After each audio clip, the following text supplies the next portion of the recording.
Hey. Hey. Hey. Hey. Hey. Hi. Hi. How you doing? I'm doing okay. How are you doing, Ronnie? Good. I'm Rory.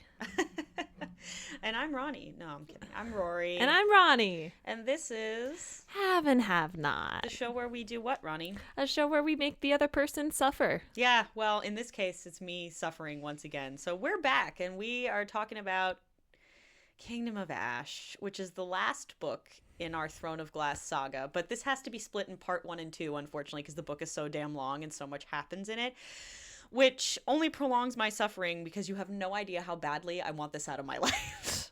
Ditto. It's basically like a have not and a have not because I haven't read this book in years and I did not refresh myself. So I remember big overarching points, but there were so many little details that are not relevant or interesting at all, so I forget about them. I actually have like a whole document pulled up so I could bring up the points that I want to bring up. Okay, perfect. About this book. So the synopsis I'm using, by the way, I stole from this girl. Her website is Reviews from a Bookworm. Mm-hmm. So she's hilarious, by the way. I have to read what she writes, her little intro. I have it in here. Okay. Because she's so funny. And girl, she also calls out this book for ripping off Lord of the Rings because as I was reading it, I was like live texting Ronnie all the times this book rips off Lord of the Rings. I gave a little a writing project to Rory, which I'm going to have her read to you guys at the end of the second part. Yeah, I have a whole section for the end of part 2. I will call it out as it happens, but I literally have a whole list of time. Like, the end of this document is times she ripped off Lord of the Rings. And girl, it's too many. It's too many times. Like, and you think I'm stretching, but no, for real, it's bad. So anyway, this is what Bookworm says, right? This is her words. Quote, "Let me just say that this book didn't need to be 1,000 pages. Sarah J. Maas adds in so many unnecessary scenes and wastes countless pages on boring inner monologues that add nothing. I am really disappointed. I was promised war and death. I got a copy of so much of Lord of the Rings. Barely any death, just some side characters Maas didn't care too much about. And then every ship sailing and ending happily ever after. Nope, I want a soul-crushing finale like Harry Potter that makes me cry from beginning to end and makes me kind of hate the author but respect them too. A review is coming. It will not be good." Same, Bookworm, same. So because I look, I'm pretty good about reading books and remembering their plots. Like, you can tell from the ACOTAR stuff, I know my shit. Mm-hmm. But with this book, I didn't care. Well, a lot of stuff doesn't make sense. A lot of stuff doesn't add up. And a lot of stuff is boring. So it's not a good book. We're burning incense to ward off the evil spirits that is this book and this writing. I know, it smells so good in here. Mm-hmm. All right, so thank you so much, Bookworm, for letting me... Oh, you didn't let me. I just stole it. But thank you so much for putting this out online because I'm using your synopsis. So she goes chapter by chapter. Yeah. Which basically I'm going to do. But before we start, Ronnie, I think you have something to say. If you are not over the correct age of 21 in the legal provinces of the United States of America or associated regions outside the United States of America, please do not continue drinking with us, even though we're not drinking with us. It doesn't really matter because this is a book that will make us drunk on life itself because it's so batshit crazy. It's going to feel like someone injected straight absinthe into our brains. So it's not going to feel like, don't worry, we don't need to be drinking. We need to be completely sober to rip this book to shreds. But usually this is a drinking podcast, so make sure that you drink with us if you're legal. And if you're not, we wouldn't know because it's a one-way auditory medium, baby. All right. That was actually all in one breath. I'm so surprised. You get better at it every time. I know. I love it. All right, so the prologue is just about Aelin being kept in an iron box. Because if you remember, the last time we saw Aelin was in Empire of Storms. And she was with Maeve being kept in a box. Now, never mind. I'll get to it later. Okay. So she's being kept in this iron box, and the prologue keeps repeating the phrase, "Once upon a time there lived a young princess who loved her kingdom," which right off the bat I have issues with because she doesn't really care about her kingdom until later. As I've said before, like, stop trying to gaslight me, Sarah J. Maas. Like, as I've said before, Aelin has never given an indication that she gives a shit about the people in her kingdom at all. She just wants it back for the sake of her birthright, and because the bad guys killed her friend, who we've already established in Empire of Storms emotionally manipulated her into avenging her death. But I think the counter to that would be that Selena didn't care about it, but Aelin and Selena are different people. But I don't fucking care about that argument because we've already established that Aelin has a perfectly easy time slipping back into Selena whenever she wants. So really, Selena's never gone, and Selena's never a separate person. It's just a different presentation of herself. Even with that, because you're right, but the thing is, even if people want to say, well, it was Selena, no. She's been Aelin for quite a few books now, and I still never got the indication that Aelin gave a flying fuck about her people. You know why she wants her kingdom back? Because it's hers. Because she's Aelin Galathinius, and it's her, and Terrasen Aelin is Ash her. River Galathinius, yeah, get it straight, bitch. Terrasen is her kingdom, and she also now has a mate, and she doesn't want Volgmageddon, basically, because if that happens, yeah, Volgmageddon. Good. And just saying over and over again that Aelin feels something doesn't make it true, bitch. Like, up to this point, she hasn't demonstrated in any way that she's interested in defeating Erewhon or saving Terrasen for any altruistic reason. No, it's all self-centered. It's all selfish. All self-centered. Just because you keep repeating that phrase, bitch, doesn't mean I believe it. No. You know? Like, I believed in Lord of the Rings that Aragorn was taking up the mantle of being king again for the sake of others. Like, he did not want to be king. It was, like, for it was a reason. burden thrust upon him for a very strategic reason. Right. So anyway, according to Bookworm, Adian still refuses to talk to Lysandra, which, fuck off, Adian. Like, this is her fault. That's still so dumb in my brain that, like, he's mad at Lysandra, of all people, for this dumbass plan. It wasn't Lysandra's plan. It was Aelin's plan. And Adian has always been calling out Aelin for her dumbass plans. So, whatever. So he's still mad at Lysandra. Even since they were kids. Yeah. And Lysandra's still pretending to be Aelin at this point. Which, again, and Adian points it out later that this was the dumbest fucking plan. Because the only reason so many people were fighting for Aelin because she has fire magic. And you thought it was going to fucking work. That somebody who doesn't have fire magic is going to impersonate her. And that was going to work. Making it wanting to happen. Yeah. So dumb. So 6 Volg appear through this mountain pass that they're in. They kill 5 of them and take 1 to interrogate for information. The interrogation really adds nothing and goes nowhere. They reach Alsbrook Castle, where Lysandra is united with Evangeline, who we haven't seen since book 4. And Adian receives a letter from Killian, who is this random commander, telling him that Erewhon's troops from Morath have made landfall in Eldris and have destroyed the city. All of this was meaningless to me. It's funny how Eldris sounds like Elven. I know, right? Morath, Mordor, all I'm saying. But anyway, all of this was incredibly meaningless to me. They don't learn anything from the Volg they interrogate, really. And do I remember anything about why Eldris is important? No. So all of this was stupid. So chapter 2. Alid is with Gabriel, Rowan, and Lorcan, which it's so weird to me after everything Lorcan did that they're just letting him hang around. Like, I get he was banished by Maeve, but, like, if you're this mad at him for this, what you perceive as, like, a really big betrayal, why are you just letting him hang out with you guys?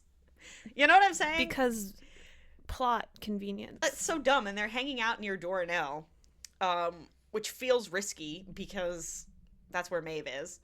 And Rowan has found one of Maeve's commanders and is torturing him for information. Our hero, everyone. Woo! I love how torture is framed as bad when the bad guys do it, but when Rowan does it, it's totally justified, and we're not meant to question that at all. Literally. Selena, Aelin, whatever the fuck, is being actively tortured. Meanwhile, her husband, lover, mate is torturing someone else, and we're supposed to be like, oh, that's bad.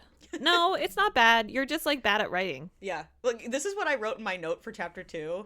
I don't remember. I must have been so angry when I wrote this because I was so fed up with this book. But I said, everyone is treating Lorcan like shit, which is justified since he fucked up massively last time we saw him. Also, we talk more about Alid's period, which go off. But then it gets weird because the Fae can smell her period blood, which actually made me want to vomit.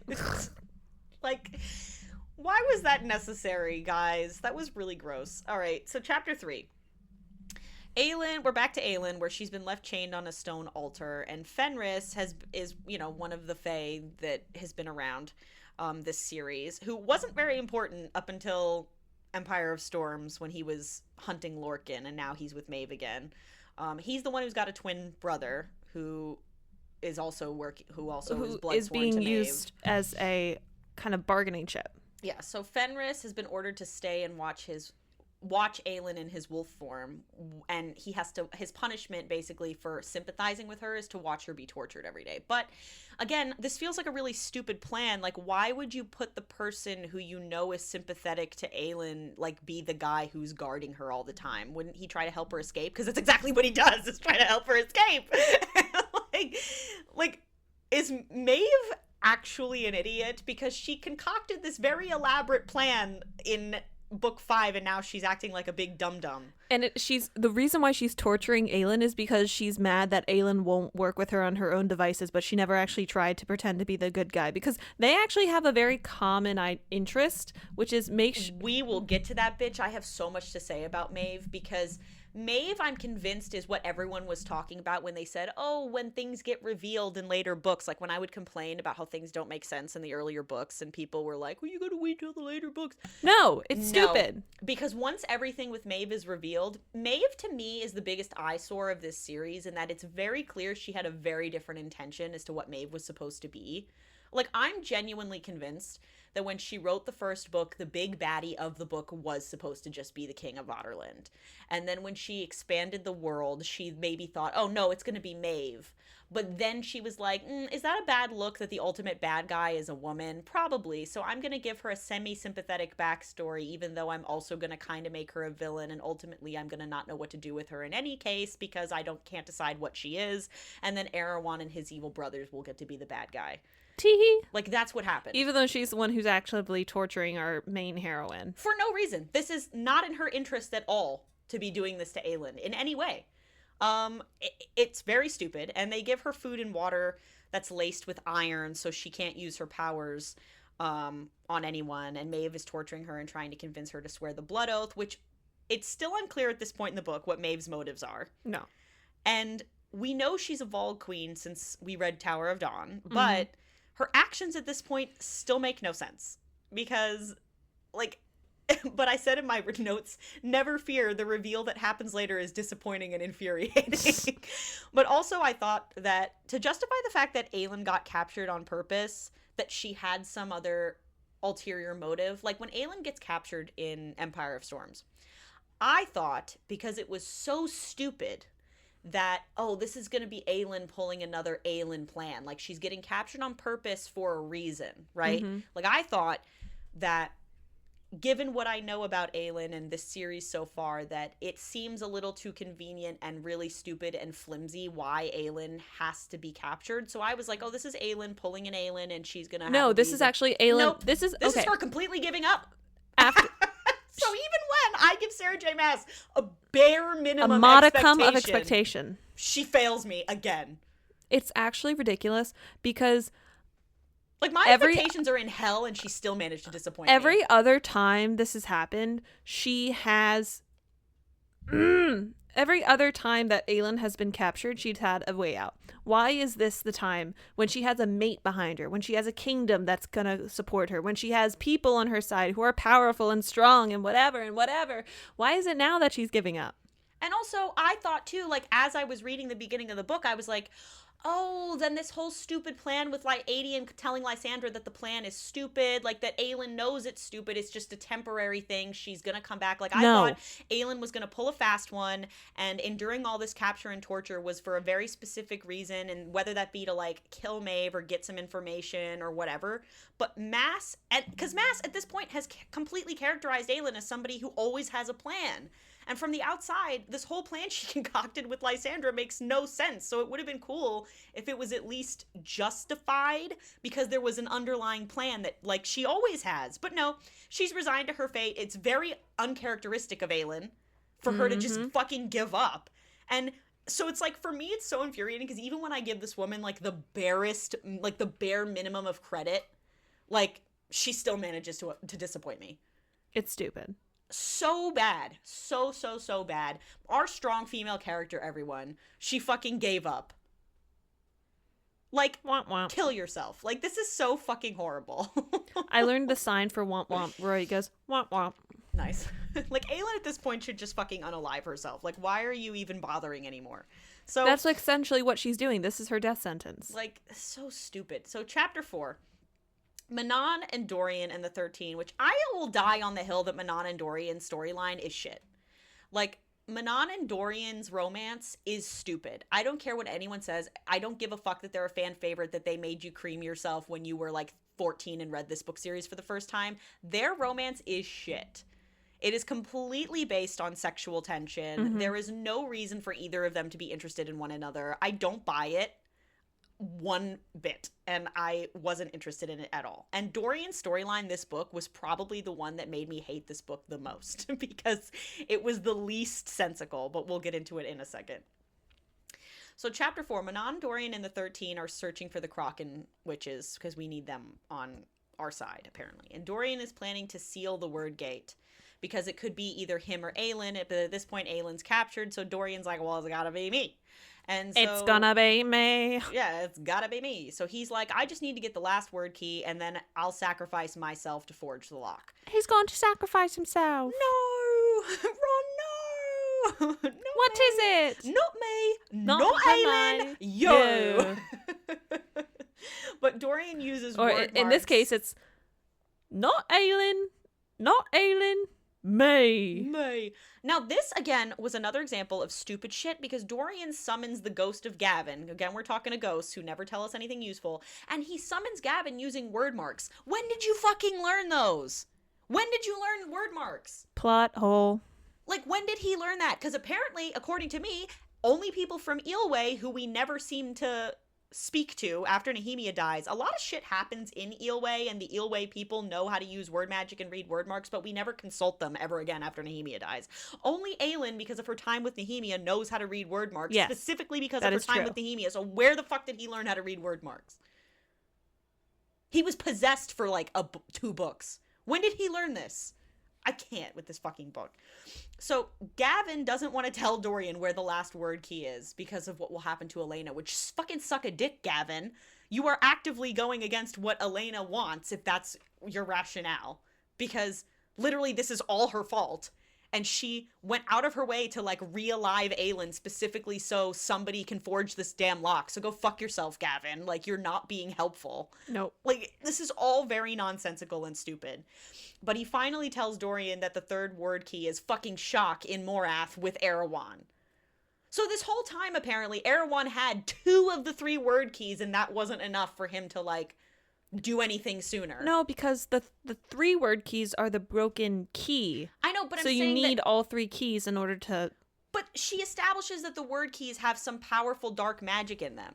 And while Erewhon was with Kaltain, she had a word key, and now apparently he has this other word key, and the third word key was in the Amulet of Orinth, which he didn't have. So for a time, he had 2 of the 3 word keys, and he didn't do jack shit with them. Well, Kaltain had one of the word keys. But he put the word key in Kaltain. So he had 2 word keys. Yes. And he didn't use them. Yes. Fuck off. What? You can't really use them, though, until you have 3 of them. Why? Don't they? They have a dark magic surrounding them. It's like an oppressive force, but it's not like you can actually wield it. I said I was confused because I thought we already knew that Erewhon had the last key and he's been of Morath as of late. So yeah, I was confused why this was a big reveal. I was like, I thought we already knew that Erewhon had the third. We already knew that Duke Parrington had one. Yeah, come on. But he tells Dorian... This is how dumb Sarah J. Maas thinks we are, that we need this to be a big reveal. Yeah, I already knew this. Like, duh, he's got the other word key, whatever. So Gavin tells Dorian Damaris can guide him and he will know when he is ready to go to Morath, which feels really contrived and stupid. And Dorian asks Gavin if he is human. So Dorian's like, am I human? And Gavin's like, I can't tell you that. Why not? Because he's not human. So only human again. We'll wear knickknacks and I said, Dorian going rogue here feels weird. I have a lot of issues with Dorian as a character, which we'll get into later, but it's clear to me that Maas is at a loss as to what to do with him anymore. Like, he just feels like this weird appendage character that she's like, well, I gotta give him something to do. But don't worry, she assures us that Dorian and Manon are still humping each other's brains out all the time, which I hate because... Here's the thing. I went on a little rant here because I said I hate this because I think one of the most harmful tropes in the world, and people can make fun of me for this. I don't even care. But I hate this trope probably more than any trope in romance, is where people who have a sexual relationship eventually fall in love. Like, I hate, like, friends with benefits type storylines because I think they're really harmful. Like, you're basically just telling this teen young adult audience that if you're just having sex enough, eventually you'll both catch feelings. And, like, 9 times out of 10, that's that doesn't not true. happen. That is not true at all. It could happen, but probably not. But a lot of times, like, you know what I'm saying? You're telling a teen girl audience that if they just fuck somebody enough times, that it'll end in a relationship. It's telling them that either the friends to lovers and the enemies to lovers will work. Like, and I just don't like that, because people who love you will love you outside of a sexual relationship. And like I've said, Manon and Dorian have nothing in common and have no reason to like each other or fall in love. Except for their withered loins. Apart from liking fucking each other. And that's not to say that, you know, a sex life isn't important in a relationship, but, like, come on. I'm just really sick of, like, seeing people who, if they just fuck enough times, though, they'll end up together. And what's really, really, really, really, really fucking upsetting about, like, them is that, oh, my cat is so cute. He's, like, waking up right next to us. Aww, what's really upsetting about them is that you're right. Like, there was potential. Because what happened was Dorian found solace in the fact that she kind of brought him back because she has the eyes of the Vogue, right? So when he saw her, he was able to be unreleased from that spell. That is potential. That in Queen of Shadows, that had potential to be impactful. But it just wasn't, that thread wasn't carried. And now every time he sees her, he's like, you again. But I wish he almost explained to her, like, you were what brought me out. You are something that I see as a light in the darkness. Like, and then they develop a relationship off of that. But it's just upsetting that such a strong thread is completely washed away by sexual tension and eventual desire to fuck each other. Yeah, like, literally they have, like, 2 conversations. One of those conversations, he's fucking possessed. They lock eyes while they are mutually killing each other's troops. And then she lands on a boat after having a traumatic experience with her grandmother. And because her grandmother directly killed people related to her who she's never met, she's banished from the Iron Teeth and has nowhere left to go. She's like, I guess now I'll be with the good guys. And then he sees her on a boat after enduring this traumatic experience, and they fuck each other's brains out. And now they're in a relationship. Like, what? No. You had potential and you thwarted it. I'm not here for that. I don't like that. That is not a good relationship. I don't ship it. I don't fucking care what anyone says. And I also think Aelin and Rowan, I think Rowan is boring as fuck. I think he has no personality, and I don't get why people ship them. Sorry. And this is coming from you having read From Blood and Ash. Dude, I got invested in the romance from Blood and Ash. Was it stupid as fuck? Yes. But they have conversations. Like, they have... You understand. They're friends before they're lovers. Yeah, like, and I'm not saying you have to do a friends to lovers, but at least give me a reason to give a shit about their relationship. Like, Rowan has no personality outside of, I'm obsessed with Aelin.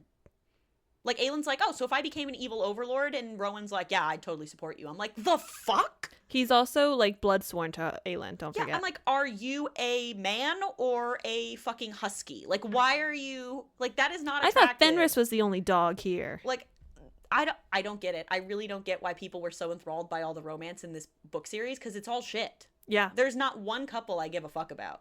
Maybe Elide and Lorcan, but then Lorcan fucks up so bad at the end of Empire of Storms that, like, I can't care anymore. And I did kind of ship Adian and Lysandra, but she also fucks that up in this book, which we'll get to, so I can't ship them anymore. Nope. Because I think what Adian does later is fucking unforgivable, but we'll talk about it. So anyway, in Chapter 5, Rowan and the others are getting conflicting information, so this was all a waste of pages, this interrogation. Helps no one and furthers nothing. One commander told them that Maeve is in Doranel, and another said Acadia, and Rowan has a dream, really weird, random dream of Aelin being pregnant, which is another example of SJM and her weird breeding kink, because everything has to be, like, about that. It's weird. You know? And with her, and he has a dream basically about Aelin being pregnant with her and having their other children and, like, the life they could have had together. And Rowan is determined not to let Aelin sacrifice herself to make the lock, yet he spends virtually no time in this book trying to find a way to make that feasible. Like, he never explores other options. He's like, oh, Aelin's not going to be the one to forge the lock. And I'm like, okay, but did you look up another way to do that, It's Rowan? Dorian. That's the other reason. That. And Aelin, if you know anything about your wife, you would know that she would not want that to happen. Yeah, if you know anything about Aelin, she wouldn't want that. Number 2, Rowan has no idea what Dorian is up to. He could be fucking dead for all he knows because he went off with Manon to go talk to the Kraken, who Manon is not exactly on good terms with. So he has no idea what Dorian's even up to. Like, the last time she saw a Kraken, she killed him. Like, you're awfully confident that Dorian's going to be able to do this. And so maybe, Rowan, you could have spent this time trying to find a way to make this work, because there's always a loophole in the Sarah J. Maas world when it comes to, like, magic requirements. So, okay, fine, Rowan, idiot. Chapter 6, we're at Chal. Oh, God. And his wife. So Chaol... His wife, by the way. His wife, Irene. Okay. She is the definition of a rebound girl. Yeah, she really is. Poor Irene. So Chaol's sailing for Aurelia, and he doesn't know that Maeve has captured Aelin. He doesn't actually even know where Aelin is right now, because he doesn't know anything. Yeah, he doesn't know fucking anything. And so it's Chaol and his gang, which consists of him, his wife Irene, Nezrin, and Sartak, and Falcon. And they are on this, and so Nezrin, Sartak, and Falcon are on this scouting mission. Couldn't give less of a shit. And they see these villages being burned by Morath, which, okay, what did that add? Yeah, we know Morath's evil. Oh, they burn villages. Hasn't that? That's what they've been doing. Why did I need that scene? Because they needed to remind you. That's stupid. So, chapter 7. Not only do they want the demise of the entire world, but they destroyed a village. Oh no, not a village. But chapter 7, a white bear tries to attack Manon, and it shifts into a Stygian spider. And it's the same one that Manon tricked in Heir of Fire to get the spider silk for Abraxos, which, interesting, where'd you come from? But also kind of a silly callback. Like, I told you they'd come back later. But why does the Stygian spider know how to shapeshift? Why does anyone but Lysandra and Falcon know how to shapeshift? Because I thought this very unique experience is not as unique as you would think. Like, they make a huge deal out of the fact that the shapeshifters are so rare and so valuable because they can fucking shapeshift. And now in this book, all of a sudden, fucking everyone and their grandmother knows how to shapeshift if you just, like, learn the right spell. Are you fucking shitting me? This very unique experience is no longer very unique to a very specific, very rare breed of people. This infuriated me, Roni. I think the thing that really took me out the most in this book was the shape-shifting bullshit. I hated this with a burning passion. What do your notes say? I said, this feels very contrived and convenient. You'll notice a lot in this book that the shifter power is played very loosey-goosey. Interesting the stupid spider didn't do a shapeshift when Manon stole that silk from her back in book 3, but okay. They could have shapeshifted it into a fucking cheetah and chased after her. Yeah, like, what the fuck? And the spider tells Manon it can lead her to the Krakens. It's all very shifty, and they really should have just killed her. A little shape-shifty? Yeah, it's all very shape-shifty. Dorian has been practicing his magic, which, again, Dorian has been practicing his magic, which again, it's very loose what that even means, but he can... I just imagine him standing in the corner, facing a corner of, like, 2 walls, and going like, hoo-yah! And it says he now wonders if he can shapeshift. Oh my god. And my notes were, why would he think that? That is really stupid, because up until this point it has been made very clear that only people born with the ability can do it, which is why they're so special and rare, and why it's a big deal that Lysandra is on the side of the good guys. Because she's a very unique individual. Right. Like, why would he even think that that's possible? Well, it's not turns like, out it is. Yeah. It's not like Wonder Woman's like, maybe I have, like, superhuman strength. No, she can fly. Like, the fuck? So, okay, fine. We're in chapter 8. Spider-Man's like, I can deflect bullets now. And by the way, the spider's name is Serene. Not Irene. Oh, Cyrene. Her name is Cyrene. Not Irene. Not Irene or Selena or Elena or, like, Cyrene. She couldn't come up with a better name. We have to do Cyrene the spider. Are you fucking serious? Like, this book feels like a fan fiction. And I think not in a good way. It was definitely fan service. Like, and not in a good way. It literally feels like a fucking bullshit. It feels like a parody of her own work. It reads like fan fiction. It's fucking terrible. And Chapter 8, Cairn, who is the cheap fairy version of Cain from book 1, who's the sadist, takes Aelin to see Maeve. And Aelin then realizes that they're actually in Doranel, which, why she didn't figure that out earlier, which also stupid. Why would Maeve go back to Doranel? Okay. Maeve puts Mab's crown on Aelin and then makes her kneel on broken glass to be an asshole. And Connell, who is Fenris's twin brother, is in his black wolf form. So Fenris is a white wolf and Connell is a black wolf. Because opposites for brothers. He transforms to tell Fenris that Fenris is a disgrace and all this shit. And Maeve reveals that she knows that Lysandra is currently pretending to be Aelin. Which, okay, so it's not like Lysandra can do what you need Aelin to do. Yeah, so Maeve orders Connell to do something, which is take a knife and plunge it into his own heart and kill himself. Yeah, Maeve doesn't really make sense for a lot of this stuff. And I said, this seems like a weird move on Maeve's part, because you're just giving Fenris more of an incentive to betray you. Especially when he's the guy you keep tasking with watching your incredibly important prisoner he has a connection to already. So making him kill his brother, or making his brother kill himself, the brother who is in fact loyal to you, in front of him, feels so weird. Maeve doesn't feel like a real villain in this book. Like, people I know are gonna make the excuse that when I criticize her actions that, oh, it's because she's Volg, she can't help herself, she's evil, and I'm like, that's a load of shit, because we've seen throughout this series that the Volg are capable of restraining their cruelty if it means, like, facilitating plans. Like, Erewhon was laying dormant for, like, 20 years to, like, play this long game. Inside of this random man. Right, to play the long game for his super awful, like, his super stupid plan. And Maeve herself has done things, like, she's clearly shown that she's capable of not making the cruelest decision possible just for shits and giggles if it means that, like, she has a plan in motion. Mm-hmm. So this makes no sense. And anyone who's going to say, well, she's a Volg, you're fucking wrong. Like, you're just wrong about that. Yep. This is just nonsensical behavior. Like, but Aelin manages to cut Cairn and Maeve with a shard of glass. And for a second, Aelin sees that Maeve's blood is black, which she thinks nothing of. Doesn't cross her mind that that's important. She's like, oh, that's interesting. I guess I'll tell no one about this. Dumbass. She doesn't even tell Fenris. Like, okay. So chapter 9, Fenris comes to remove the shards of glass from Aelin. Apparently that needed to be a whole chapter. Chapter 10, Lysandra and their forces have met the Legion. Erewhon is marching through Eldoris. And Erewhon sent them 5,000 soldiers, but they managed to defeat them. And Darrow, who's one of the Lords of Terrasen, who's acting as, like, the temporary king, right, has sent a message with Nox Owen, who is the same Nox from, like, fucking book 1, who was there for 2 seconds, which weird callback. Like, that felt really dumb. Like, well, everyone loves Nox. Dumb and unnecessary. And he's only in this one chapter.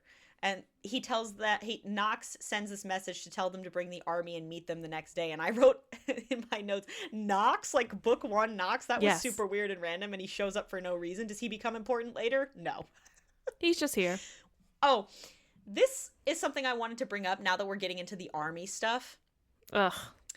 First of all. No. What was the point of the witches breeding with the Volg in book 4? Great question. Never answered. Because that goes nowhere. And you could argue that, oh, it helps Manon, like, sort of...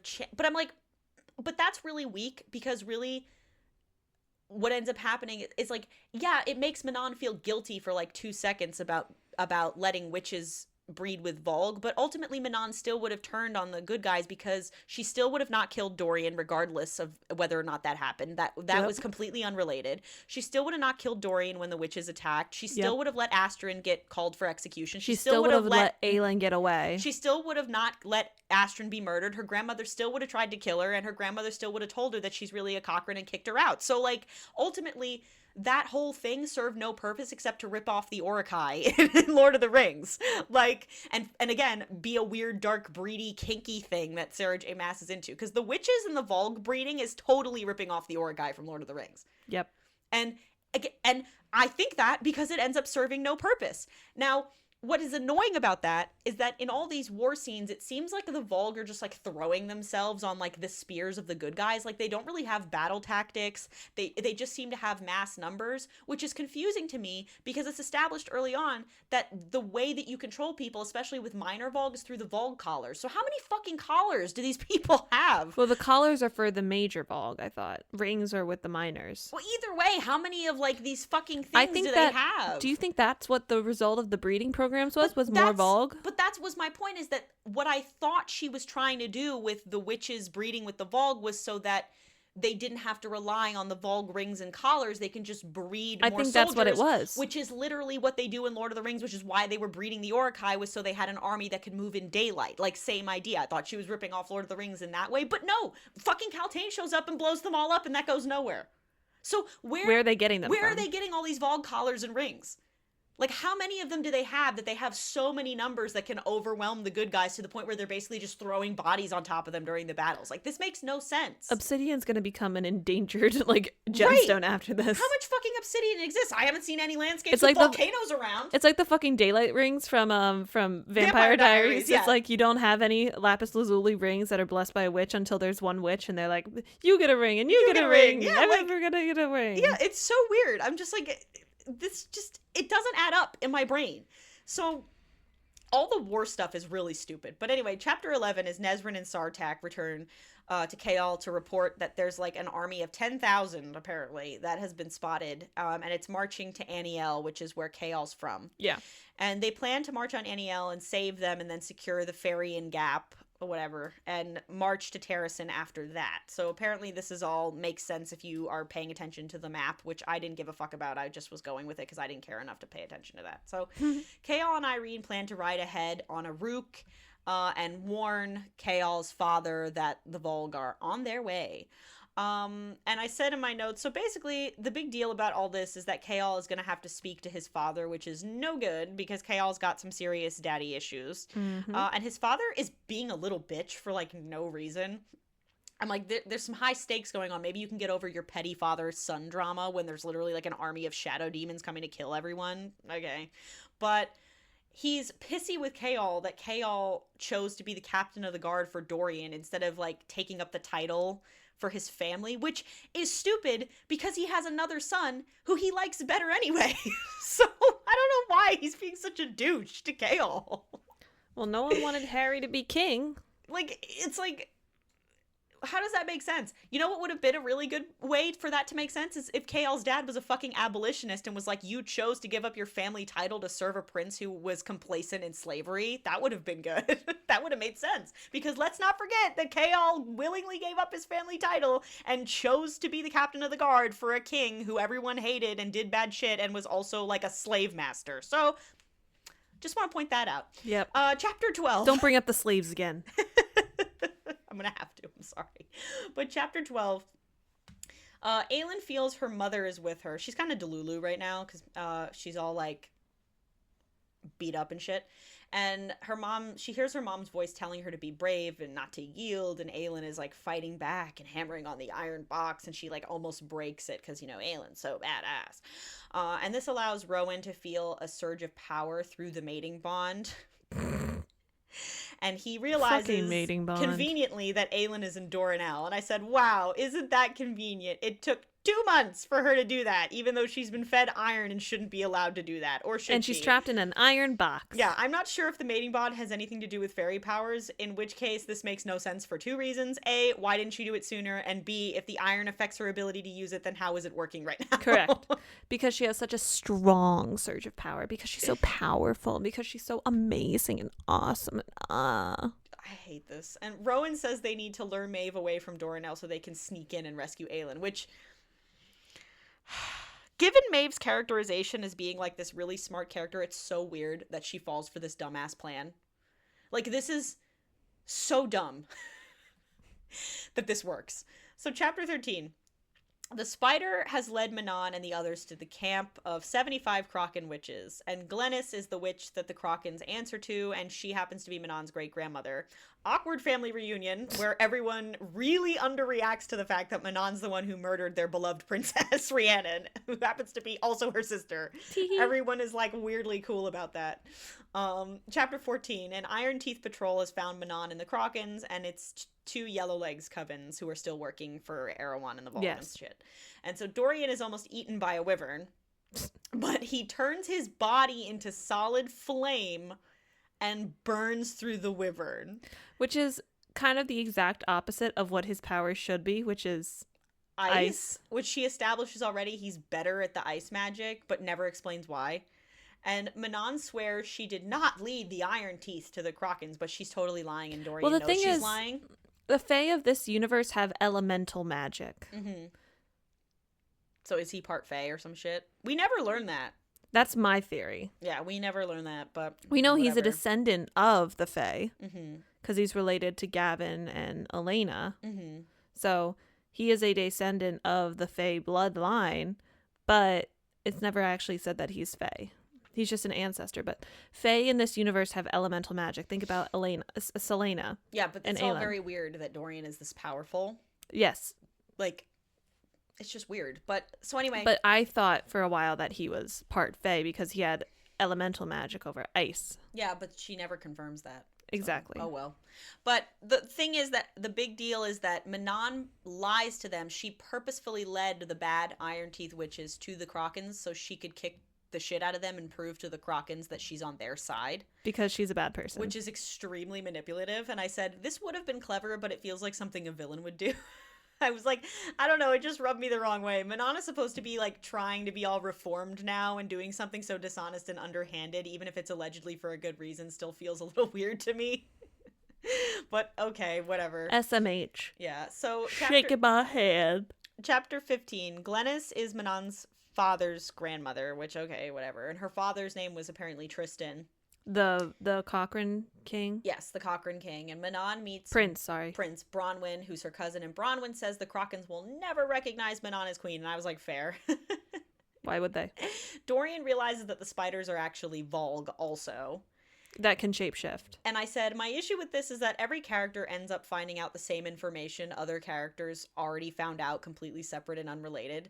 And I said, isn't that the fun of having our characters separated, is that they learn something new that can be brought together eventually later? But no, they're all just finding out the same information tangentially. It's weird because it's boring for me as a reader. Like I already know this. Like, I get Dorian doesn't know, but you know what I'm saying? Like, this just feels very strange. And contrived. And Dorian tells Manon to speak with Glennis to figure out how to convince No, the Rory, Krakens it's in to case join people them. decided not to read fucking Tower of Dawn.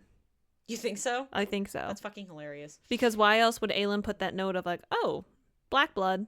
Well, I mean, I wouldn't have minded so much if, like, that scene with Aelin happens with the black blood and she's like, oh, that's odd. But then later when she gets freed and Nezrin and Kaol come back and meet up with her again, they're like, she's a Volg, and Aelin goes, oh, the pieces are coming together, she had black blood, you're so right. Like, you know what I mean? Like, yeah, that would have been way better than her, like, than every person in the group figuring out separately that they're Volg. Like, this is the worst kept secret. You know what I'm saying? Like, so many different parties of people actually found that out, all through different means. Yeah, what a secret if so many people were able to figure it out. That's so dumb. And so Dorian tells Manon that she needs to speak with Glennis to figure out how to convince the Krakens to ally with them. Mm-hmm. And Glennis tells her that only a Kraken queen can light the flame of war, which we'll talk about later, the fucking flames of war, which is how they summon every witch to fight. So to summon all the witch clans, you need to light the flame of war, or beacons, if you will. That's interesting. I feel like I've seen that somewhere else. Yeah, right? Maybe like Lord of the Rings. No, that can't be it. Where in Lord of the Rings is there a scene where people are lighting beacons to call people to arms? I don't recall that at all. Actually, so many times, Rory. Are you being facetious? Because they oh my god, we'll get to it. It's so funny. It gets even worse. Not only do they use the beacons thing, but they literally like steal a quote from Lord of the Rings. It's fucking hilarious. But they take the flame that has been kept burning for years to each hearth in the various Kraken camps, and Manon has to be accepted as queen before she's allowed to do that. Mm-hmm. The Krakens, okay, bitch. That Krakens are heading to Eelway to help the Krakens that are there. And I said, oh God, so the Eelway problem. Yep. I haven't really addressed this before, but so many issues with this is that, first of all, they're always talking about Eelway, but we never actually go See there. Yeah. Like, I don't think we even know the king and queen's name. their fucking princess died for this cause. Mm-hmm. Sacrificed her life Mm-hmm. for this cause. Mm-hmm. And we just talk about it passingly like it's not a big deal. Mm-hmm. And also the thing that gets me about Eelway is that of all the fucking characters she introduces, why does she not have another character from Eelway who can read the word marks like Nehemia could? Because then it wouldn't make sense why our people could read word marks. That's what I'm saying. Like, if she had introduced a character who was from Eelway, then it would also make more sense when Irene gets back from Antica with Kaol, she brings a trunk full of word mark scrolls, which when they look at them, they're like, oh, this doesn't have anything useful in it. Like, what a weird, random, you know what I'm saying? Like, wouldn't it have made more sense if, like, Irene's, like, taking this trunk full of word scrolls, and even though Aelin has a rudimentary knowledge of the word marks, they're like, oh, we have a person on the A-team who is from Eelway and knew Nehemia and can read the word marks, and they're like, oh, there's actually some really valuable information in I feel like these that would have been scrolls. too convenient, but at the same time, them not doing that it makes it you don't know why, like, they know it. Like, why was that included? It makes no sense why they know how to read the word marks. It's like she makes a big deal out of the word marks, but then it basically just goes nowhere. So it was just very strange. And speaking of the word marks, why are the people from Eelway always getting their asses kicked if they know this ancient magic language that can do things like freeze people when you write them even in dirt in front of a person? I feel like Nehemia was one of the only people who knew how to do it. But why? No fucking clue. Do you get what I mean? Like, Yes. This is so fucking weird to me. Like, none of this makes any goddamn sense. Like, I know I say that a lot when we talk about these books, but I don't know how to elaborate on that. It just doesn't. It just doesn't make sense. It's like, it's like when a comedy is bad, like, there's only so many times you can just say that wasn't funny. Yeah. And I feel like that's the same thing where I'm like, that makes no sense. I really can't even elaborate as to why, because it's That's a very good analogy. self-evident that it makes no sense. You know? True. So chapter 16, Darrow summoned Aelin / Lysandra so that they can meet with the other lords. So Darrow doesn't realize that Aelin isn't Aelin. Darrow doesn't realize that he insulted the person who is pretending to be Aelin. Yeah, and they vote on where to take their forces next. Okay? And they decide on Orinth. Why? No clue. Stupid reason. A stranger enters the tent, a Volg, who attacks, and before they kill it, it's like, Erewhon sent me. Wow. I'm so glad one of Erewhon's minions can just inhabit someone and get into, like, the Queen of Terrasen's tent and almost kill her. Like, what Not if the that Queen really, of Terrasen. What if that really was Aelin? She's not the queen, though. Well, you get what I'm saying. Like, the future queen. She's not the future queen, remember? If she wins the war, she's going to be the queen. That's the deal with Darrow. But yeah, she's a prospective queen. Yeah, so a princess. She's the princess of Terrasen. She's princess in title only. But you get what I'm Yes, saying? Like, I know what you mean. That was so weird. So I don't know why he hasn't tried that more. Chapter 17. The Volg sense Lysandra's blood and now knows that she is a shifter and she's not really Aelin. So the Volg sends a message through the bond and tells the other Volg that it's not really Aelin. And Aedion reveals that he's going to ignore the Lord's vote and he's going to move his legion to the border instead. Oh my god. Fucking dumbass. All right, then. Nox finds Lysandra as Aelin and tells her that he knows that she's a shifter, not Aelin. I don't know why. I don't know what this added. I don't get why it was important. He knew Selena and when she was Selena. Well, he knew Aelin when she was Selena from the first competition, which I don't know why this was reiterated because I fucking know that. This was all the just a idea is very that, like, weird scene. Lysandra doesn't know that. And Nox says he was working as a spy for the rebels the whole time, which we never explored. That was never a thought. Never saw that. Never became relevant. Didn't do anything important. Like, okay, Nox. The only reason I could see that is because he was nice. But it didn't add anything. That just felt like a really weird addition, like a weird, like, anecdote that was completely unnecessary. Like, okay. So Lysandra tells Nox she needs his help, and he agrees. So Nox gives Lord Darrow, Gunnar Sloane, and Ironwood wine laced with something to make them sleep. Because if you remember, Nox was like, I'm good with poisons in the first book. which you could say is the justification for having him in this novel, but she makes up random magic on the spot all the time. Literally putting these people to sleep could have been done any other way. It could have been done by Doran across state lines. But I'm saying she's an author. She couldn't come up with a better reason to knock these people out. I need someone to knock someone out. She had to bring back a random character from the first I sounded like one of those villagers in my Yeah, she had to fucking exhume a random character from the first book to poison them all. It's probably because people were like, where did he go? Nobody else knows how to roofie people. Like, that's so dumb. It was a fan theory at the time, though, that he was a good guy. Yeah, but again, it's like... But it shows that she's playing into fan service. Yeah, he came back 7 books later to conveniently roofie people, which some, yeah. Nobody else can do that. All right, whatever. So... they also give the men the same poison, and they awake the next day to find the army is gone. And I said that was a lot of setup for very little payoff. Like, the scene felt really unnecessary to me. Why do we need somebody who physically poisons people physically poisons the whole camp when she introduces new magic every 5 seconds? Nobody else can magically put these fuckers to sleep. No. Okay, so...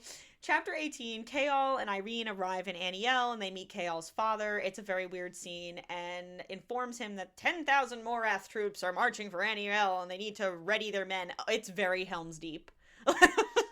Like, it's a very Battle of Helm's Deep. Mm-hmm. Like, go talk to Theoden King and tell him to put his people in Helm's Deep, because the orcs are a-coming. Chapter 19, Helm's Deep, it gets even worse. The Rooks arrive. And the foot army... What are the Rooks again, Rory? They're giant flying birds. Mm. And the Wyverns are giant flying snakes, essentially. I wonder where we've seen those before. Giant flying birds and giant flying snakes. I've never seen them before in my life. I know. It's almost like this isn't an original idea. But the Rooks arrive, and the foot army for the good guys is still a week behind, and they need to hold the army back on their own. So Morath's army is 3 days away. So they're basically... So I want the readers to know, or listeners to know, rather, that this entire book takes place in, like, a week, right? Yeah, basically. And during this time, most of the book is spent trying to delay the forces of Morath, and us just going about political shit. So, chapter 20, we're back to Maeve and Aelin, and Maeve is giving Aelin false memories, and what could have been if Erewhon never came to Aurelia, and in this fake memory, Maeve tells Aelin her story, which... so laughable because she's talking about herself in the third person, and Aelin is such a dumbass that she like never picks up that Maeve is clearly talking about herself. She's like, oh, there was a young queen who was born in a world where power is not inherited but born, but she was stronger than the others, and the 3 kings came for her to get her, you know what I mean, like, and she picked the eldest brother for his library and what she could learn from it. Which, okay, so I want to reiterate that according to Maeve, from her own lips, she, as a Volg, in another dimension, learned how to walk through worlds through magic, right?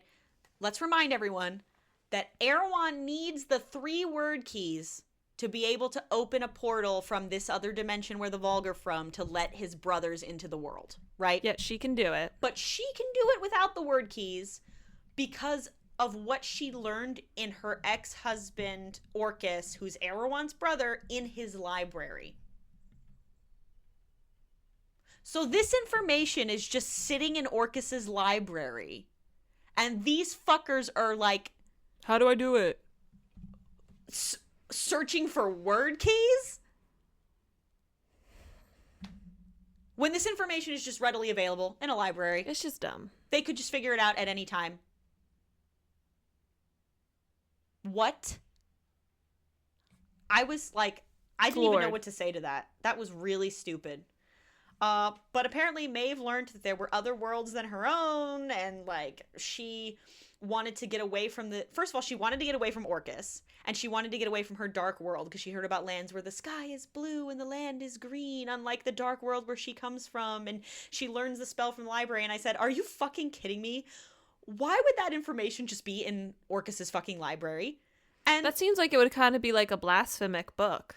And I said, how did that little shit not go and look that up himself once he realized his wife was gone? He didn't question how she learned that? Let me go where she's been spending all of her time, not in our marriage chamber. I was like, why does he need the damn word keys if this is just something that you can learn from a book, bitch? So she came to this new world, became the queen. We talked about how she tricked the Fae into thinking she was one of their sisters and whatever. And the three kings found that the world she that she fought them and that they didn't know it was her. And so she sent back two of them. Mm-hmm. And the last was left so broken that he hid, and that's clearly Erewhon. And the three kings found a way to permanently open a gate between worlds, which is through the 3-word keys. And she says that she wants the keys to banish the king back to his world so she can keep this new one nice and lovely without his darkness. So if she had such pure intentions, why is she acting like a fucking evil bitch? Right. Oh my god, this bothered me so bad. Why is Maeve beefing with Aelin? Why? If they have the same intention. They have the exact same goal. And literally, like later on in the book, when Maeve is talking to Dorian, which we'll get to that scene, but she's like, oh, well, Aelin never would have allied with me, which is why I never told her. And I'm like, bitch, are you kidding? Aelin literally left to go to Dorinel specifically because she thought you were her aunt and was asking you to be her ally. Mm-hmm. Why would you turn away your one ally and torture her and beef with her for no reason and give her a reason to want to also kill you if you both have the same enemy, which is Erewhon? How does that make any sense? It doesn't. You know what it would have been such a good twist, and you and I talked about this, is if Maeve was a bitch, but Aelin was like, well, she's willing to ally with me, so I'm going to put up with her bitchiness. And that would have been some really cool foreshadowing that Maeve's like a shit person, but she's still willing to ally with Aelin. And in book 7, Maeve and her defeat Erewhon, and they're like, yay, Erewhon's defeated. And then Maeve turns around and fucking I don't know, kills Lorcan or something and is like, psych, bitch, I just needed you to help me get rid of Erewhon. I'm an evil queen. That would have been so good. That would have been good. That would have been such a good twist. And that would have made sense. You know? And then we would have been like, oh my god, that explains why she was such a bitch and why she treats her Fae like shit. Because she's not one of them. She's not one of she's them. Just and ruling she over just them. needed to get rid of Erewhon. It makes no sense why she does anything in this book. Why are you torturing Aelin? What is the point of that? Dumb reasons. It's just so unnecessary. And she says that she wants to save the world, which is literally what Aelin wants.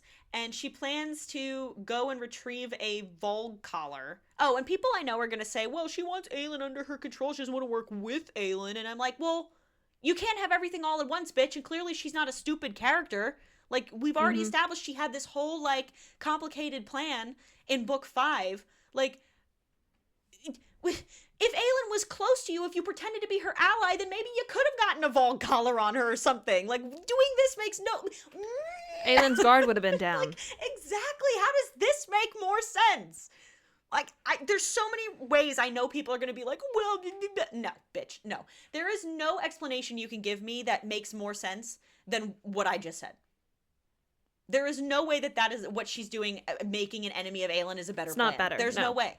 No fucking way. Especially when she knew that her and Rowan were mates, and Rowan was bloodsworn to her. So if she hadn't fucked over Rowan and had actually told him that her and Aelin were mates right from the beginning, it would have earned their trust even more. Rowan still would have been bloodsworn to her, and that would have made things even worse for Aelin when she decides to turn on her. Then her husband would have been the person turning against her. Exactly! That would have been so much better! And I think a conflict of mate bond versus blood bond would have been a lot more interesting to witness in a character with internal turmoil. Right, you drove one of your best soldiers to abandon you. Why? 'Cause she's dumb. This was so weird. And so apparently she catches wind of a rumor that she gets her hands on a Volg collar, and she's like, I'll be right back. I'm gonna go get that Volg collar and put it on you. Oh no, I wonder what's gonna happen when she goes to try to get the Volg collar. So this dumbass believes it, and of course when she's away getting the Volg collar, fucking Karen is moving Aelin somewhere, quote, more secure. It's always in the transfers. I said, as a note, I said, you're meant to think in this moment that maybe Maeve is being disingenuous with what she's saying, that she, of course, doesn't want to save this world or stay in it, because why would she? But that would mean that all her actions thus far have been completely incongruous with her self-proclaimed motivations. And she has no reason to lie now because she thinks everything's going according to plan. Yeah, and I said, there's no bigger plan here. Like, you think that in this moment, as when I was reading it, I thought she was lying. Because her motivations, like I just said, make no sense with what she just said. Because they're not malaligned with our prime cast. Right, but no, she's being 100% honest. Like, she's not lying at all. So, okay. Tee-hee. So she seriously actually has interests that are directly opposed to Erewhon, and yet for some reason doesn't like Aelin. I said, I want to light myself on fire. Chapter 21. Rowan knew Maeve would want a collar and had Elide travel to a tavern to spread fake rumors of a captured Vogue prince. I don't know why that worked, but Elide plans to go to the city and ask after Cairn so they can figure out where Aelin is being kept in Doranel, because they know that Aelin will be with Cairn. All right. And I said, this scene felt like a way to justify Elide still being in the story when it's painfully obvious she has nothing to do that's related to the main plot anymore. Mm-hmm. Sorry, Elide. And I liked Elide, and I, at this point, think she's useless. So, chapter 22. Lysandra is scouting ahead in bird form, and she sees 50,000 troops led by five Volg princes. She's just pulling Volg princes out of her ass at this point.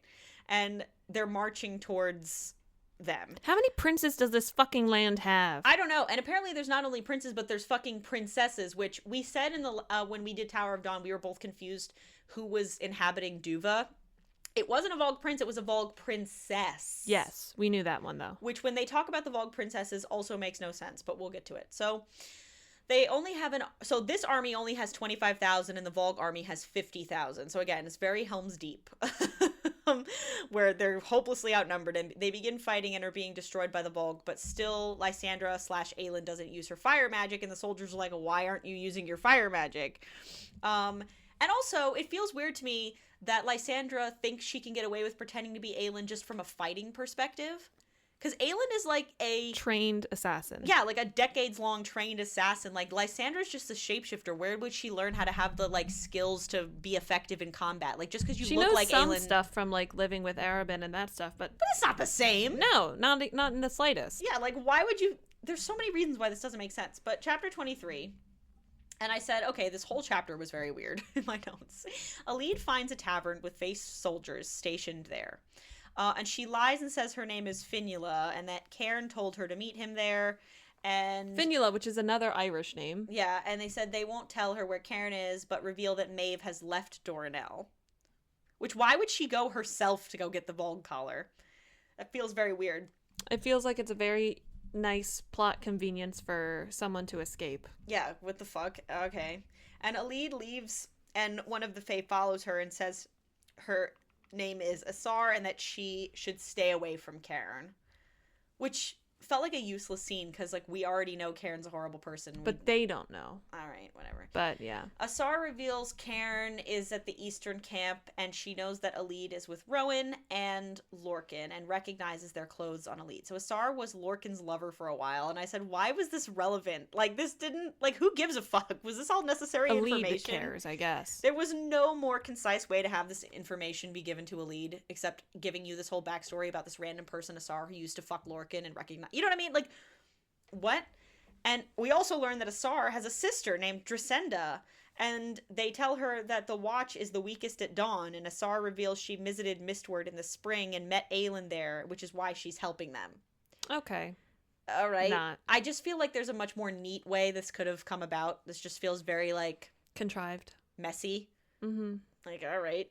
That's my favorite word when it comes to this book. Contrived. Everything's contrived, but it's also just, like... I just feel like there's so many unnecessary pages in this book. But Rowan is like, oh, Maeve's gone. I'm going to break into the camp at the southern entrance. And Gavriel and Lorcan are waiting for his signal at the east entrance. And they're going to create a diversion so they can sneak in. And I wrote in my notes for Rowan, he's marching in there like, I'm going to go save Aelin.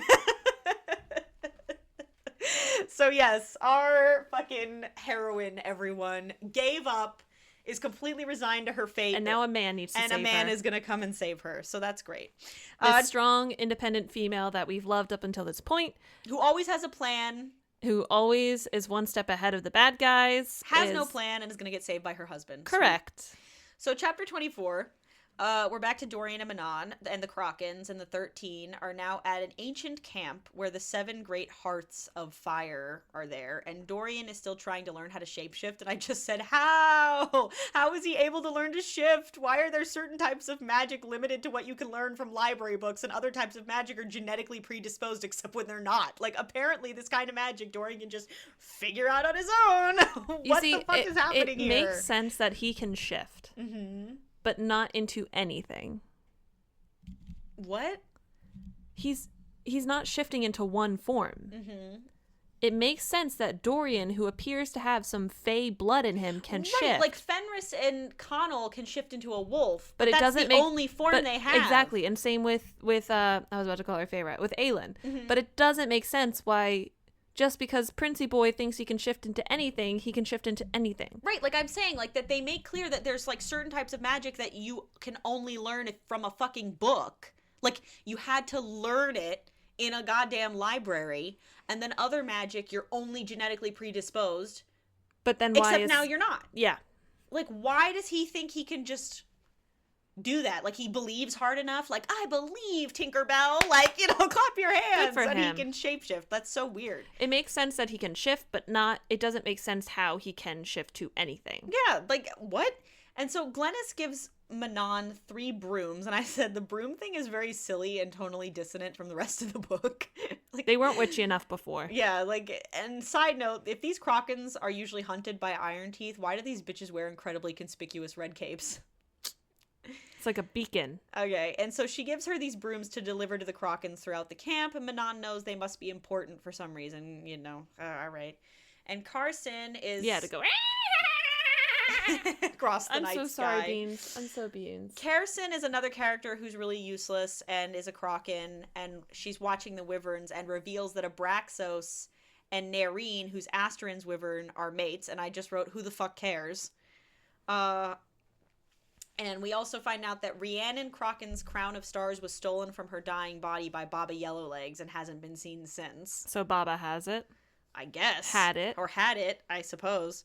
And Dorian and Manon get into this fight where he says that she cares about him, and she argues that, of course, she doesn't care about him. Wait, but not the Rhiannon Cochrane, that's like not her sister. Manon's sister, Rhiannon Cochrane, the one. ancient witch. And Dorian tells Manon... Yeah, like they get into this argument about whether or not she cares about him, and Dorian wakes up and he has successfully shifted his eyes from blue to brown. And I said, bro, how the fuck did he do that? Okay, so he's learning how to shift. And chapter 25, Aelin is still in a box, and she has been moved to a camp. Karen plans to burn Aelin with fire.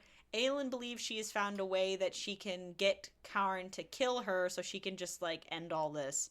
And Rowan hears a voice, which is the Lady of Light, which that came out of fucking nowhere. Who's that? I don't know. We never know. I have no idea. The Lady of Light, apparently, this omniscient voice tells him to hurry up and go now and leads him to find Aelin. Okay. It could have just been through the mating bond. Like, I don't know why she didn't just say it was through the bond that he could sense her, but okay. Lady of Light's probably like a god.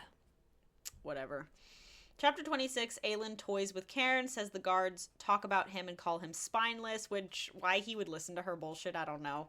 But he hits her, unlocks her from the table, and is pushing her face towards the fire to burn her, but she gets the upper hand and, like... She's still wearing the golden mask. Yes, she's still wearing the mask.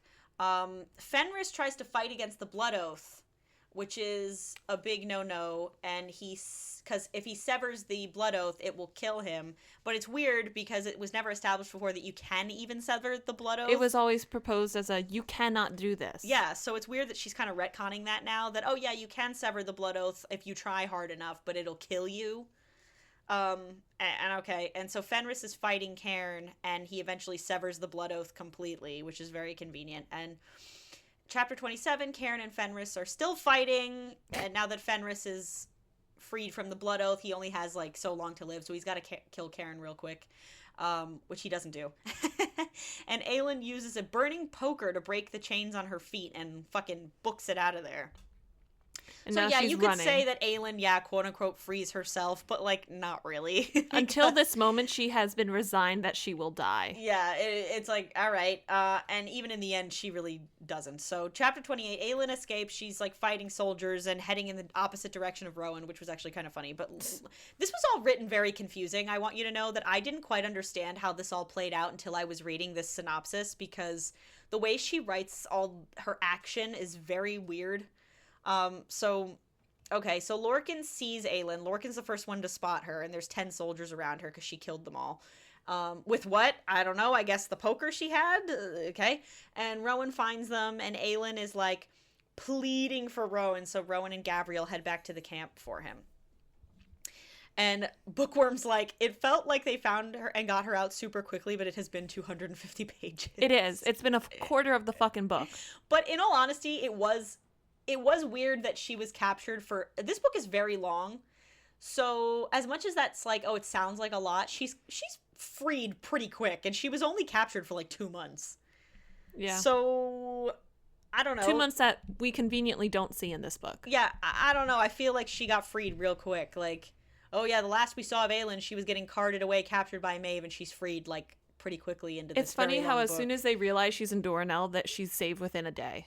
Yeah, I said this book is a fucking 1,000 pages, and they managed to free Aelin very early on into the book, and her capture essentially served no purpose in the story except to give us more insight into the backstory with Maeve, which Doran finds out from her directly later anyway. So and affirm that she's just evil for the sake of being evil, but also is supposed to be seeking a better life for the people of this world somehow. Yeah, like the only thing we learn from Aelin being captured, like I said, it serves no purpose in the story. Like the only thing that we get from Aelin's time with Maeve is Maeve's backstory, which first of all she tells Doran directly later anyway, and Chaol and Nesrin already know. Yep. Because of what they learned from the fucking spiders. So what was the point of this? For a nice reunion between Aelin and Rowan, where she collapses into him with her mask still on, and she's crying and she's clawing at it to get off, and they have a beautiful moment together. Yeah, Aelin crying into the arms of a man. I love that. That's great. Like, fuck off, Sarah J. Maas. This sucks so hard. Actually, that's a good point to take a little break. You think so? I think so. They're reunited. All love right. is real. All right. Love is love too. All right. We'll be back soon. Mm-hmm. Bye. Bye. And we're back. Yeah. And I have snacks because my blood pressure's low. So if you hear crunching, I'm so sorry, but no. So I said about this whole scene, I said, I get Aelin technically saved herself, but it was kind of on accident, and she was fully resigned to letting Karen kill her. So it's a little weird that this feminist author, whose biggest characteristic of this one female character is that she's always one step ahead of everyone and always has a plan, like let herself get captured without having a plan behind it, and then letting her boyfriend come and save her. It's her husband. Her husband. Her mate. Okay, bitch. And also, Rowan's whole plan is really dumb. Like, create a distraction. Isn't that, like, the lamest plan in the book? Mm-hmm. On top of that, Rowan's distraction was to create rumors so Maeve would believe that she could get her hands on a Vogue collar. Like, Maeve really fell for that dumbass plan.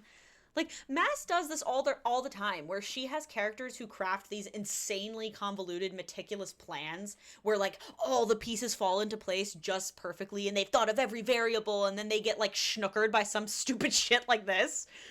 Like, are you kidding me? It's like late Game of Thrones, like Tyrion Lannister syndrome, where like this smart character's dumb as fuck all of a sudden. Somehow killed in his sleep. Yeah, like what? That's the most pathetic way for an assassin lord to die. Yeah, like, oh, well, isn't that fucking convenient? Okay. So yeah, chapter 29, Rowan and Gabriel find Karen and Fenris both injured in a tent, and Fenris is dying, which at this point, I think Fenris should have just fucking died. Like, I fully believe Fenris should have died, but no, he doesn't die. Rowan, even though he should have died because he broke the blood oath. The thing is, right, like, it would have been really poetic to me if Fenris had died for this reason. Because his brother died in service to Maeve. Like, Connell, through the blood oath, killed himself to serve Maeve. And it would have been really cool if Fenris, in sort of like a last act, broke the blood oath and died in service of Aelin. And they're twins, and it would have been like so symbolic and cool. Like, it would have been, I would have thought that was really smart, actually, if Fenris died. No. He's not dead. He's fine. He just swears a blood oath to Aelin and she orders him to live and everything's cool. Live, damn you. Isn't that great? And Cairn's not dead, but Rowan's like, I'm gonna torture the shit out of Cairn. So Rowan skins him alive before killing him. Again, our hero, everyone. Like, we're just gonna pretend like that's okay. Nope. It's not. How is Maeve torturing Aelin any different from what, like, skinning someone alive is not, like, that's horrible. And this Karen guy was probably under a blood oath from Maeve. Yeah, like, I get he was, like, sadistic and shit, but the good guys are no better than the bad guys when you do things like that. Like, well, oh, because they're working for a cause you agree with, that makes it okay for them to, like, skin people alive for revenge? Like, how fucking pathetic is that? It's very fucking pathetic. Like, I can't get behind that. I'm sorry, I can't. Whatever. So, chapter 30, Elide sees Lorcan arrive back with Aelin, and Aelin is screaming for them to remove her shackles, and they can't do it, and they have to teach Rowan the word marks for them to be able to open the shit. And so, all of Aelin's scars are also gone, because Maeve erased them when she had the healers heal her after every, like, torture session. Disgusting. And so, chapter 31, every scar is gone, and the ones, like, even the ones from Endovir, and the one when her and Rowan became Karanam, her blood oath to Nehemia, the ones from Bobby Yellowlegs, like, it's all gone. Mm-hmm. And they also removed her tattoo. So, basically, they just gave her, like, entirely new skin. It's okay. The point of that, I don't know. I don't... If anything, it would give her better ammunition, because now she's a clean slate. Yeah, I don't know. I don't know why that was a big deal, but... I guess for somebody else, they felt there was an impact there. I get it's violating, I guess, but, like, okay. I forgot half of those were even there. So, Aelin goes to Fenris. I already talked about this. I said, this felt like such a stupid cop-out about Fenris not dying, because we are at, like, Vampire Diaries level of death having absolutely no meaning. Mm-hmm. You know? Like, this is what I mean when I say I'm not invested in the story anymore, because her stakes are non-existent. Like, she tells me, oh, the blood oath is impossible to break, and if you try, you'll die, except, oh, never mind, there's a way around it. Like, it just feels really lazy. Like, there's too many characters in this shit anyway, and so it just felt like, oh, at least some of them are gonna die in this last book, but no, she doesn't even fucking kill any of them. Literally, this life and death oath has no meaning on life and or death. It was so hard to get through this book. And the little folk of the forest appear and ask them to follow. And I said, these little folk are some of the stupidest parts of the book because they only pop up when it's convenient. And they lead them to safety with a fire and a stream and a great lake. And Aelin lays down and still hasn't said anything to Rowan. Chapter 32, we're back to Dorian, who is still learning to shift. Why? I know, it's so dumb. It took him 3 days to change his eye color back. Now, keep that shit in mind, that it took him literally 3 days to figure out how to just shift his eye color. And we still don't know how he did that, but at this point, we're riding with it. So it took him days to figure out how to shift his eye color and nothing else. Keep that in mind. Chapter 33. It's in mind. Manon and the witches reach Eelway too late. Many Kraken witches are dead, and only a few have gotten away. Manon begins digging. Her and the 13 will bury all the dead Krakens, and so 4 Kraken covens made it to the king and queen of Eelway and are now helping them. Eelway are still fighting against Morat's army. Do we see any of this? Of course not. Dorian goes to summon Gavin again, but you know who shows up? Is fucking Kaltain's ghost. I remember this part. Okay. I have a lot to say. First, let's say what happens. Kaltain says to Dorian, as a ghost, that she is forbidden from telling him what happens in the afterlife. Which, who cares? Because all I know is there is one. That's good enough for me. Kaltain confirms the final key is in Morath, which we already know. Through 2 other people. So... okay, and she tells him to go there, and it's the only place, the keep is the only place Erewhon would keep the keys. And so Kaltain warns him to go, and she just says, grab the key and leave, otherwise he'll try to, like, Volg collar you again. Grab the donuts and go, baby. He also asks her how she managed to resist the Volg collar, and she basically just tells him, by sheer willpower, like, she didn't feel like she deserved the collar, so she she fought against it. And not only fought against it, but she actively ate the Volg inside her. Impossible. So I said, Kaltain, this scene angered me to no end. Because I want you all to remember that the only thing we knew about Kaltain when she wasn't Volg possessed That she was a mean courtier. was that she was a ladder climbing, gold digging, mean girl, aristocratic bitch. And that was literally the only thing we knew about her. That was her only characterization. That was all we knew about her personality. And I held off even talking about this because I could have brought this up during book 4, but I was afraid that somebody was going to be like, oh, there's an explanation, like, you don't understand. Like, I was waiting for her to tell me. I was too. Why Kaltain was able to resist the Volg collar, why she was able to keep the word key inside her safe without, you know what I'm saying? Like, why she had the shadow fire magic and burned everything to the ground. Like, that was a big, like, I was like, that, without any information, makes no sense. That this character of all characters, like, Kaltain suddenly became the most interesting character in the whole fucking series. And I was waiting for her to explain all this, which is happening now, and the explanation is just willpower. Just stupid. Are you so kidding? You're telling me that, by proxy, Dorian didn't believe hard enough? Yeah, are you kidding me? And so literally I was like, that would mean that goddamn Kaltain Rompier is literally the hero of this whole story. Mm-hmm. She is the biggest hero of the whole story. She has committed a saint-like action unto the world by doing this. Like, for what she did, keeping the word key and then destroying the castle in this, like, amazing, badass blaze of glory deserves, like, a fucking statue in the square and, like, a day named after her, bitch. Like, what the fuck? This woman, who last we saw of her was being nothing but a cunt to Selena and working with Parrington, is a goddamn world-affecting, iron-willed hero? Yep. You're telling me this insane character development for her happened off-page, and we're just meant to go along with it? Yep. And there's no affirmation that this character development even happened until after the fact. So Dorian clearly has shit willpower since he succumbed to the Volg real easy. I just said that! Yeah, like, what does that say about him? That our hero, or one of our heroes, can't even do what, like a greedy, selfish courtesan could? Not courtesan. You know what I mean. Aristocrat, whatever. Yes. But, like, what? I hate this book so much. I don't know how people read this and didn't get angry. Because if, like, I imagine being a dumbass even teenager and trying to imagine that I enjoyed the book series up till this point, what kind of fucking explanation is that? It's not. It's a non-answer. That is absolutely ridiculous. So he talks to Kaltain, whatever, and Doran finally transforms fully into a raven, which, what? Why?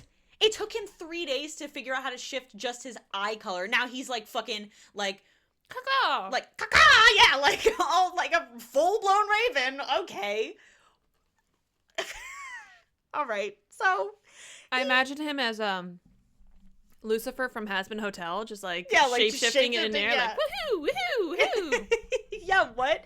So he sees Manon, and she sees the whole interaction, and basically she knows that he plans to go to Morath. Okay. And so chapter 34, which also, I love that now that Dorian knows how to fully fucking shapeshift, the only thing he plans to do with that power is to sneak into Morath and steal a word key. Like, why can't you sneak into Morath and fucking kill Erewhon?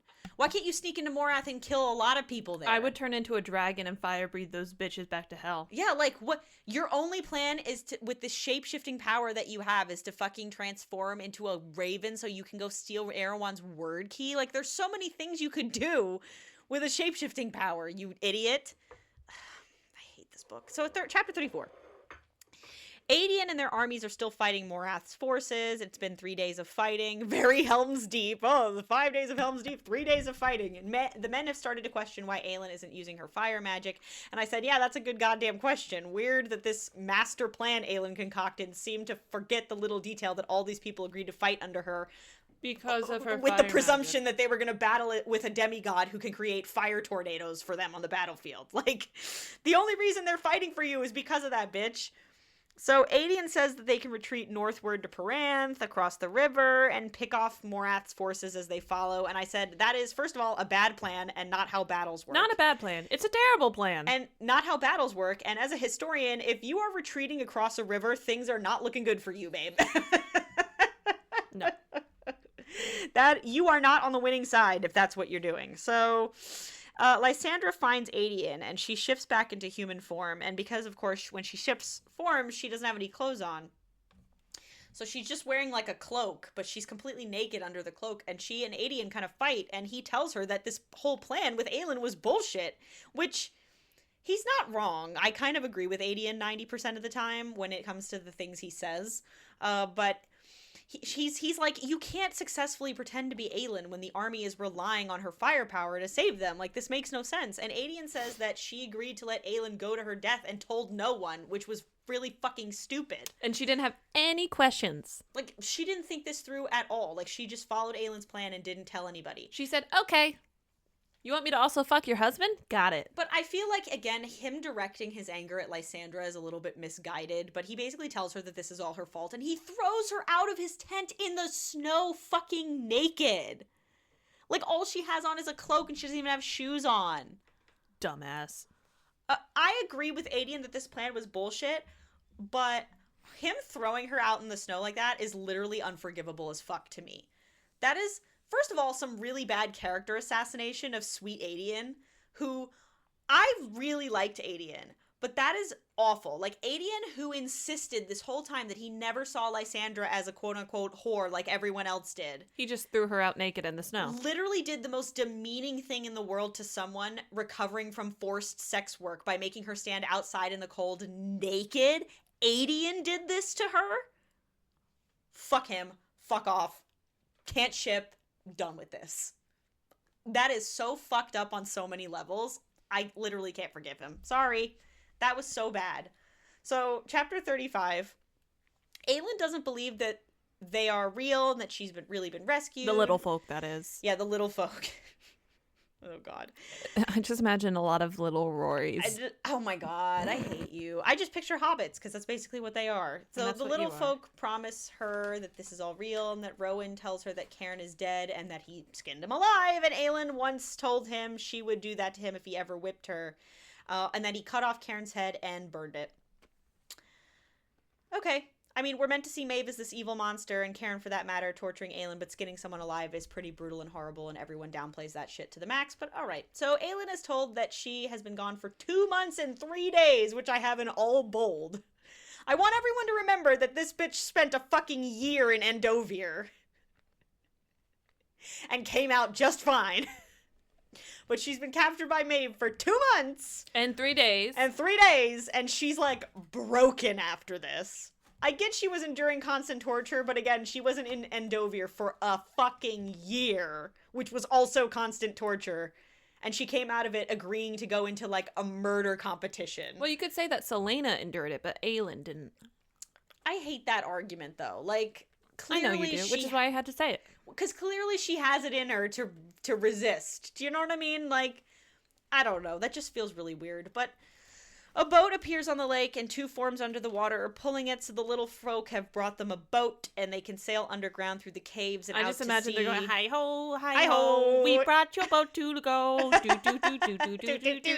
like in like Spaceballs with like the little deet deet deet deet deet deet deet deet deet. You know, like they're just like, here's your boat, Aelin. And the little folk give Aelin the crown of Mab, since she is both Brandon's heir and Mab's heir, and that technically makes her the queen of the little folk too. So let's keep a list, shall we? Aelin is the heir to Terrasen. She is the heir of a literal fire deity. She is half fae. She is the queen of the little folk, and technically, since Maeve is actually evolved, she's also an heir to the throne of the fae as well. Wow. Thanks, girl. This is getting absolutely ridiculous. Like, this, again, this is, do you see why I think this sounds like a fucking fan fiction? Yes. Ugh, I can't.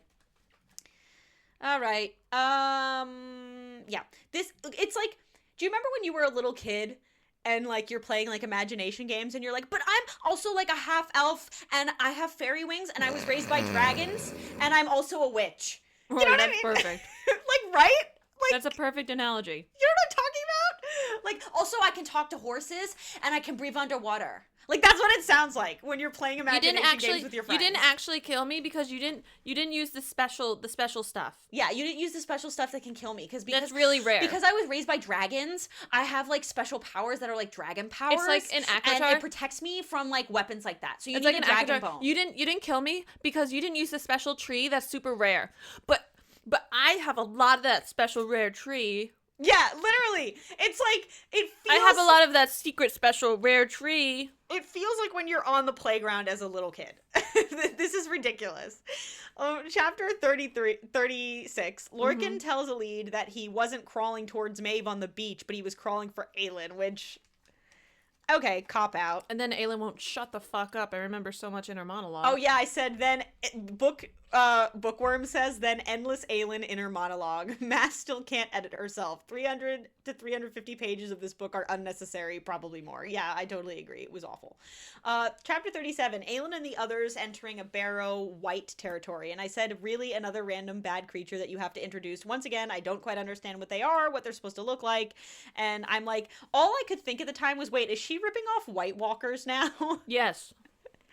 Like, we haven't ripped off Lord of the Rings enough that we're gonna rip off Game of Thrones, which in and of itself admits to be stealing a lot from Lord of the Rings, like, with fucking White Walkers.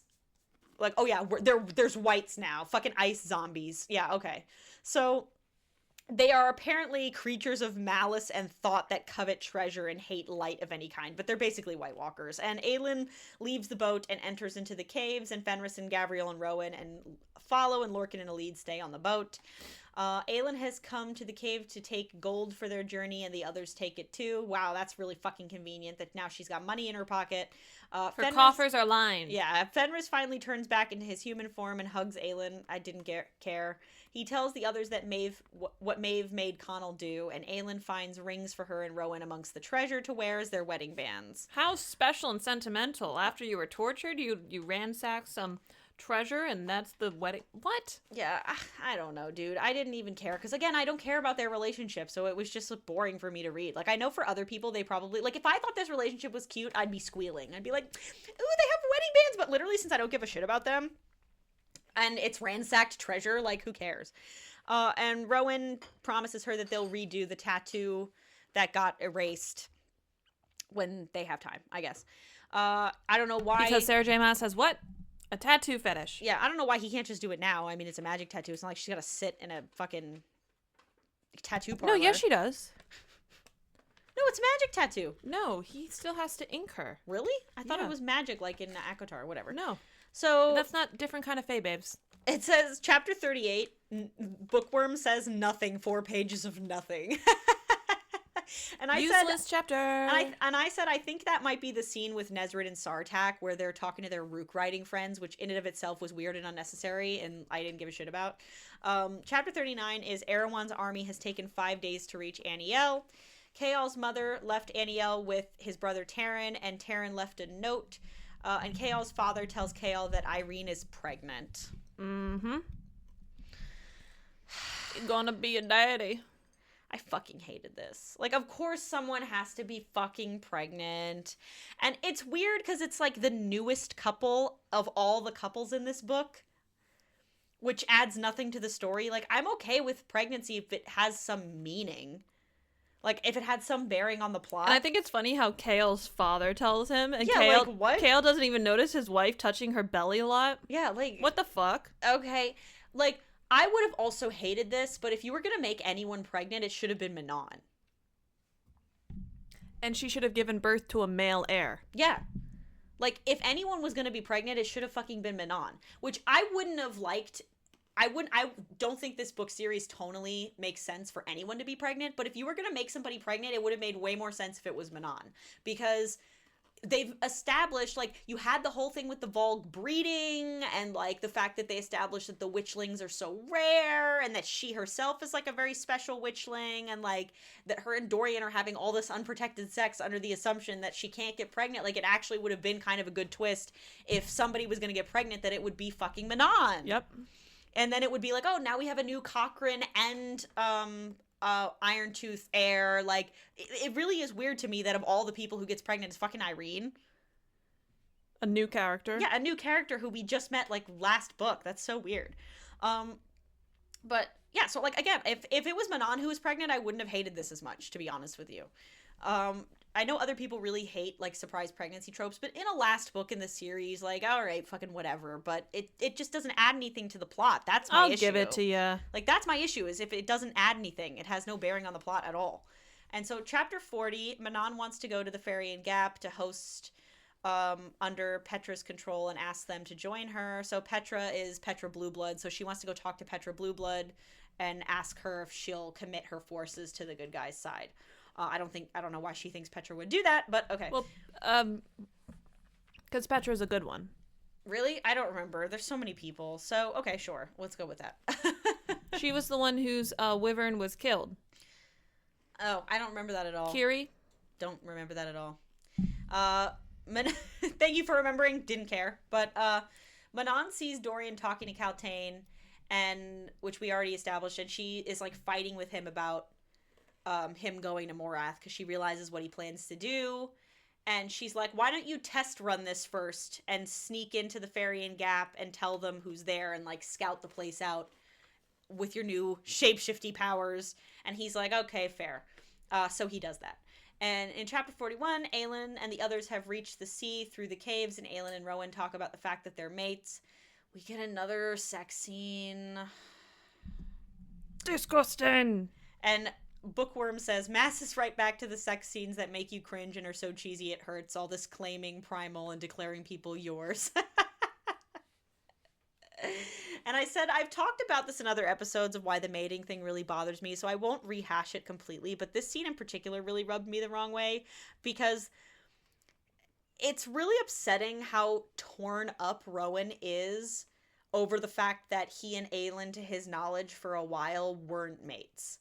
Like, he's so upset that the person he is in love with isn't his mate, and it's weird to me how this fucking label is so important to him.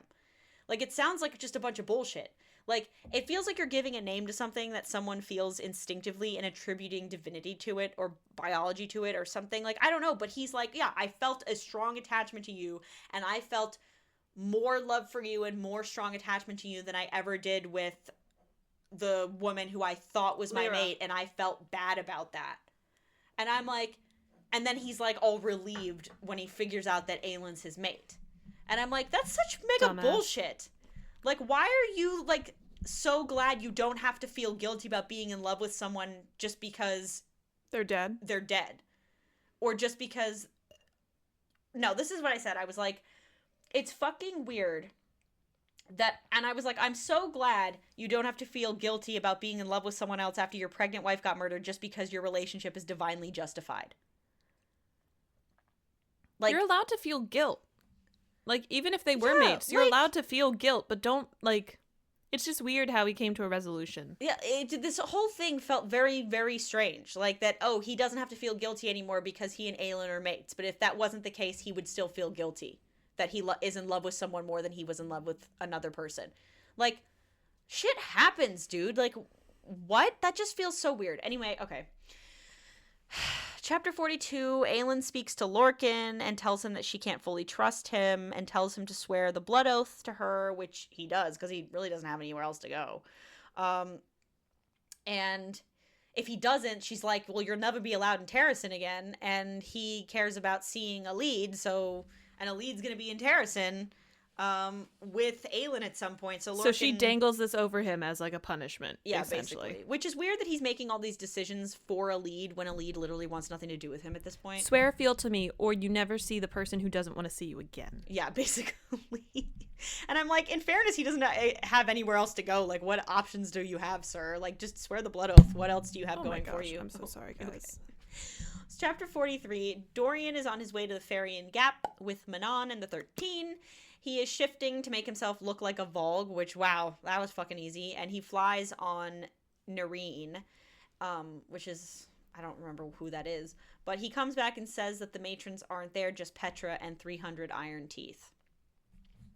So, Nareen isn't that the mate of Abraxas? Right, Astrin's ride. wyvern. So Manon and the 13 enter the Omega to see Petra and ask her to gather her hosts. Manon reveals that her grandmother plans to rule the witches as their high queen and only queen. So this was like Manon's grandmother's grand plan was to rule over all the witches. My grand plan is that I will be a That also seems witch. weird to me that there are 300 witches at all. Like there's 300 iron teeth and it's implied that there's more when witches are supposed to be rare. Like that seems like a lot of witches, but okay. Well, they're super long-lived. Fair, but If there's like maybe 5 born every year, over 50 years, that's 250. yeah, okay. So Manon gives a speech to the witches and asks them to join her, and then Manon and the 13 leave. Cool. Chapter 44. Aelin dreams she is still captive. She is angry that she was chosen to pay the price. And she kind of secretly hopes that Dorian ends up finding the third key and forms the lock so she doesn't have to, which is basically LOL. what Dorian is doing. Thanks, Dorian. Yeah. So she's going to be the reluctant hero. Yeah, she really doesn't want to do this. So, again, our main hero, everyone, Sarah J. Maas, is framing our female heroine as being very not into martyring herself, whereas Dorian is bravely marching into Morath in order to sacrifice his life for the greater good. I'm going to go save Aelin. Yeah. Dorian is the selfless one here who's willing to forsake his own life for the greater good, whereas Aelin is hoping her friend bails her out and isn't interested in doing that at all, except unless she has to. Cool. Dorian proves himself to be way bigger, more of a badass in this book than Aelin a couple times, which is really unfortunate. That our main character isn't even that cool. Anymore, yeah. I mean, she gives Dorian way more cool stuff to do in this book. He's way more useful this whole book. He, like, fucking wraps up the plot, like, all by himself, really, in this book. So in chapter 45, there's in Aniel, the battle is raging for 5 days. Which is basically Helm's Deep. Which is Helm's Deep. Helm's Deep rages for 5 days. It's 5 days in Aniel. And if you want to read this chapter again, just flip to page blah, blah, blah, blah, blah of Lord of the Rings. yeah, basically. And this horn sounds, right? Like, and Adian is like, look to the east. to see Gandalf, I mean Princess Hussar. Has arrived with the Dargon cavalry and foot soldiers. Oh my god. I'm on the page too, and there's a really funny so gif of funny. Gandalf the White. Yeah, it's so funny. Like, she couldn't even come up with a better idea that Hussar shows. No. Hussar shows up with cavalry specifically. And remember, Gandalf shows up with the Rohirrim, who are the Rohanian cavalry. Like, she couldn't even come up with a better idea than just dudes After on horses. 5 days. Yeah. 5 days. 5 Come on, days girl. of battle, they look to the east and see a bunch of dudes on horses with another character ushering them to save the battle that they're losing. Are you kidding me? No. Like, that is so fucking funny. Oh my god. And it gets worse as the book goes on. Oh my god, that was hilarious. They literally say, look to the east. Like, it's so fucking hilarious. But, okay, so chapter 46, Adian and his armies are nearing Paranth, and Morath's soldiers are a day behind. So Morath's soldiers are finally catch up to Adian's army, and Adian has Ro's shield, which is like Aelin's father's shield, which I didn't really care, but okay. And Morath's army is coming towards them from across this frozen river, because Sarah J. Maas really likes frozen rivers and breaking ice on frozen rivers. And really likes Aelin suffering. Mm-hmm. And the Fae on Adian's side use their magic to break the ice, and they drown Morath's soldiers. And I said, why did it have to be magic that broke the ice? Like, Why couldn't it have just been the many, many, many, many, many people on it that broke the ice? yeah, like, through, oh, the magic had to break ice because it's so hard to fucking break ice. No, Like, it's not. It's literally not. all right, like, that seemed fucking stupid, but okay. Lysandra is fighting in wyvern form. So yeah, God. convenient she can turn into a wyvern, and that doesn't really change the game at all. Even though wyverns are super powerful. Yeah. So they're losing. Morath has too many soldiers. Apparently, Morath has so many soldiers, they're overwhelming the good guys, and many of Adian's soldiers are starting to flee. And Lysandra does the stupidest possible thing she could do in chapter 47, and she goes onto the battlefield as Aelin, fucking fails miserably, and just as expected, gets her ass totally kicked, which does the opposite of what she wants, and instead of boosting morale, it predictably actually makes the soldiers feel like this fight is going terrible. Yeah. Because then also, she ends up turning back and reveals to everyone that Aelin's not even really there. So way to fuck over your own soldiers, guys. We love that for you. And Adian realizes what she's doing, and he's like running to her, which, oh my god, took so many pages. You know how many like times it was like in Adian's head, like, no, not her, I'm gonna get her, I'm gonna go save her. Like, it goes on for like fucking, I want to say 3 pages, like where he's like running to fucking Lysandra, like, we get it, we get it.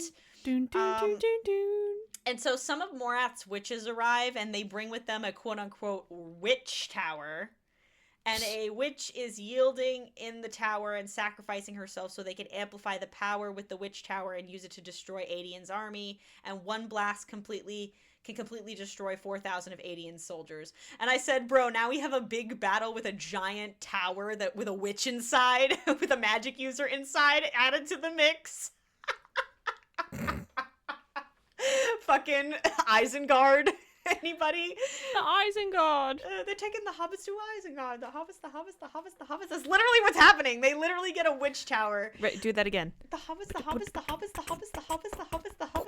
I saw, by the way, side note, totally unrelated, when my first semester of college, the college I was originally at had a burlesque club, and they did a burlesque show, and somebody literally did a burlesque routine with Hobbit ears on to that remix of they're taking the hobbits to Isengard, the hobbits, and she stripped and everything. It was fucking hilarious. But I just had to share that story. Anyway, so chapter 48, Chaol, Nezrin, Sartak, and Hassar are discussing battle strategies, like any of these fucking idiots know anything about battle strategy. And Aelin, Rowan, and the others finally arrive. And Aelin and Chaol have a nice little reunion, even though the last time they saw each other, they were on totally bad terms. And nothing really happened except Aelin almost died. But when does she not almost die? Yeah, Chaol got married and Aelin almost died. So. Literally, he had a rebound. Yeah, and Aelin recognizes Irene because, as we've said before, Irene and Aelin met in Assassin's Blade, the prequel. And Chaol tells Aelin that they got married, and Aelin's like, shit, I got married too. And she also reveals that Gavriel is Adian's father, and I said I don't know why Chaol would give a shit that Gavriel is Adian's dad, considering he doesn't really know Gavriel. He just met Gavriel now. Yeah, and the last time he saw Adian, things were kind of weird, so... Okay. Thanks. Cool. Thanks, guys. Oh, man. I feel like the only person who would give less of a shit that Gavriel is Adian's dad is Chaol. Like, who would give less of a shit than me would be Chaol. But... Chapter 49, Falcon arrives at the tent, and he suddenly is young again. Okay. Remember Falcon's the shapeshifter that they met in Tower of Dawn, and who is looking for his long-lost niece, which I fucking wonder who it is. Aelin met him a long time ago in Xandrias, because Aelin apparently has come in contact with fucking everyone in these books. This very well-traveled person in the first couple books knows nothing about the world she lives in, apparently. And Nezrin tells Aelin, because remember in the first couple books, she doesn't fucking know anything about anything? Yes. And apparently she's traveled so frequently that she knows this random shapeshifter in fucking Antica, but she doesn't know shit about anything. Yes. It's so weird. She's always having shit explained to her. That's so bizarre. But, it's revealed that Falcon is Lysandra's uncle... Which we knew. We already talked about why that's dumb. Nezrin explains that the Stygian spiders are actually Volg and that they answer to the Volg queen, Maeve. So Nezrin finally tells Aelin, gives Aelin the information, because Aelin's apparently the only person who doesn't realize this yet, that Maeve is a Volg queen. And she's like, wow, that makes so much sense, because yes, it does. Well, not really, but at this point, I guess it makes enough sense. Chapter 50. Nezrin tells them everything the spider told her about Maeve, and it's very long, and... That's what she said. And boring. That's what she said. And she tells them that the Volg are parasites, and that Irene has found a way to rid human hosts of the Volg. Ugh. Convenient. Aelin tells them that she was kept captive by Maeve for 2 months, and Aelin is struggling and feels like Maeve has broken her, which feels really out of character for someone like Aelin. Like, she was like, her whole shtick was, I will not bend, I will not break. yeah, like, oh, now all of a sudden, because you have a hubby whose strong arms you can cry into, you're broken now. Like, fuck off, Aelin. Like, this is so stupid. Chapter 51, Elide and Lorcan fight, and she basically admits that she was in love with him and kind of still is, but she can't forgive him. I wouldn't if I were her either. No, I wouldn't. She caves eventually, which was very disappointing for me because he doesn't deserve it. But chapter 52, Manon and the 13 return to the Crocans. Manon asks Glenys if Rhiannon, her half-sister, believed the Iron Teeth could change. And Glenys says, yes, she did believe that. And she was actually trying to find Manon because she believed that they could be, like, witches together. It's too bad Manon fucking murdered her. But and she was totally wrong. It was a contrived plot by her grandmother, in all due respect, but still, she did kill her in vicious cold blood. Yeah, sorry. And then stole her cloak. Mm-hmm. And now is wearing it. Yep. And Dorian is practicing how to fly as a raven so that he can eventually fly to Morath. I don't know why this takes so long. It takes so long to do the easy things, but then shape-shifting into a Vogue and then pretending to be them for a very long amount of time is super fine. And you know what was weird to me was that once Manon figures out that his plan is to go to Morath, she, like, never discusses this with him. Like, all she says is don't go, because she has feelings for him.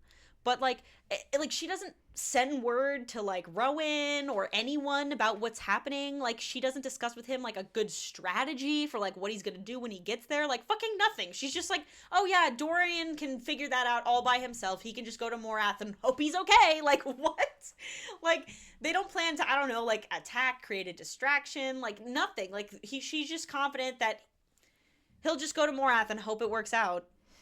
Okay. Like, one of the 2 keys to getting rid of these word keys that Erewhon needs is one of them's captured by Maeve and the other one she's just going to let fly into Morath without alerting anyone else in their adventuring party what's going on.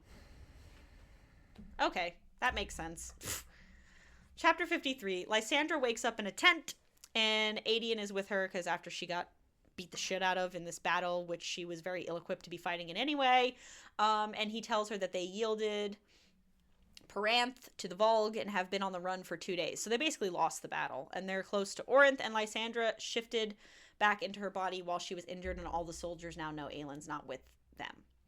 Womp womp. And Adian apologizes for everything he said to Lysandra, and she tells Adian that despite everything she was made to do with Erebin, she has never felt more degraded and humiliated than when he threw her out of his tent, which fucking I agree. Like, yeah. And she is angry that it took her almost dying for him to realize that what he did was fucked up. And she tells him she has wanted to be with him, but now that he's basically ruined it, she doesn't want to speak to him anymore. Good for her. And I was like, don't blame her, go off, queen. He can go fuck himself. But we know that's not going to keep. I know. And Ren and Darrow, who are like the Lords of Terrasin, have reached them. Literally, I have to mention that. I completely forgot who these two were, how they were connected to the plot for an embarrassingly long time. Like, they kept mentioning Darrow, and I, like, did not remember who he was. Oh, my God. I was, like, for the life of me, couldn't remember who he was. He's the one who said, no, Lysandra can't have any land or title because she's a courtesan. Yeah, he says some very misogynistic, sexist shit, demeaning shit to Lysandra, but he's on the side of the good guys now, so we're meant to care about him. Darrow says Adian is stripped of his rank for what he did, which justified, because that was stupid, and they lost the battle. So Adian did all this shit and went against what all the generals and lords agreed to and, you know, democratically voted on about what was best for their army. He drugged them all and did what he wanted to do with the army, which ended horribly, and they lost. Didn't get any in trouble for this, did he? No.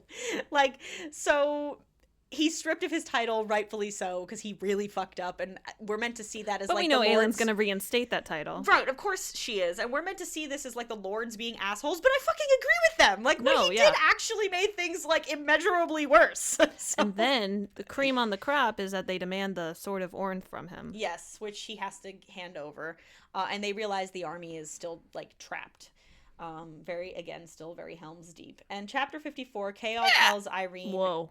Ooh, Jesus. That was a hiccup, K.L. guys. finally tells Irene that he knows about the pregnancy because she still hasn't told him, which feels kind of stupid. Like, her rationale is really late. Great like, way to establish trust in a new relationship. I know. Her rationale for not telling him is very flimsy at best. And Aelin meets K.L.'s father and basically tells him off. Which, go off, I guess. And Aelin would be the heir to Dornell, since Maeve isn't really the Fae Queen, because of course she's got to be heir to more stuff. Chapter 55. She's the heir of fire. She's the heir of Dornell. She's the heir. She's queen of the little folk. Yeah, she's everything, you know? This woman who is very So I'm happy assuming to the- let Dorian sacrifice himself first. The little folk. Just imagine them going off into battle like Ewoks. Dootini! Yeah, like Ewoks. That's a good analogy. Okay, so chapter 55, Dorian has shifted into a female witch. So his shape-shifting powers have progressed incredibly fast. And Dorian confronts Manon and says that she is too afraid to ask him to stay and not go to Morath, even though that's what she actually wants. And then they kiss. And then Manon questions everything. Yes, and 3 Iron Teeth matrons have found them out. So in chapter 56, the Yellow Legs matron is wearing Rhiannon's crown of stars. So apparently that just resurfaced. For no reason, even though Rhiannon was like dead for hundreds and hundreds of years, and Baba's been dead for like 3 years or something. Yeah, and she was in a fucking random ass caravan and was killed by Aelin, and it was allegedly the last person to have it. So okay, fine. The Yellow Legs matron is wearing this crown. All of a sudden, Manon fights them. She kills the Yellow Legs matron and takes the crown. And Petra's mother. Well, Manon tells Petra's mother to go and to tell Petra their life debts are paid and she can decide what to do with her. And Manon's grandmother flees on a wyvern, which, by the way, Manon's grandmother, like, that is never resolved. Like, she doesn't die at the end of this book. She's like fucking Prince Humperdinck. Like, she never gets any comeuppance by the end. She just, like, fucks off. But, okay, so Manon's grandmother flees, and Glennis then crowns Manon and names her Queen of the Witches, which, that was fucking quick. Remember, like, only a few chapters ago, they were like, you'll never be Queen of the Cochrans, and now everyone's like, JK, yeah. Okay.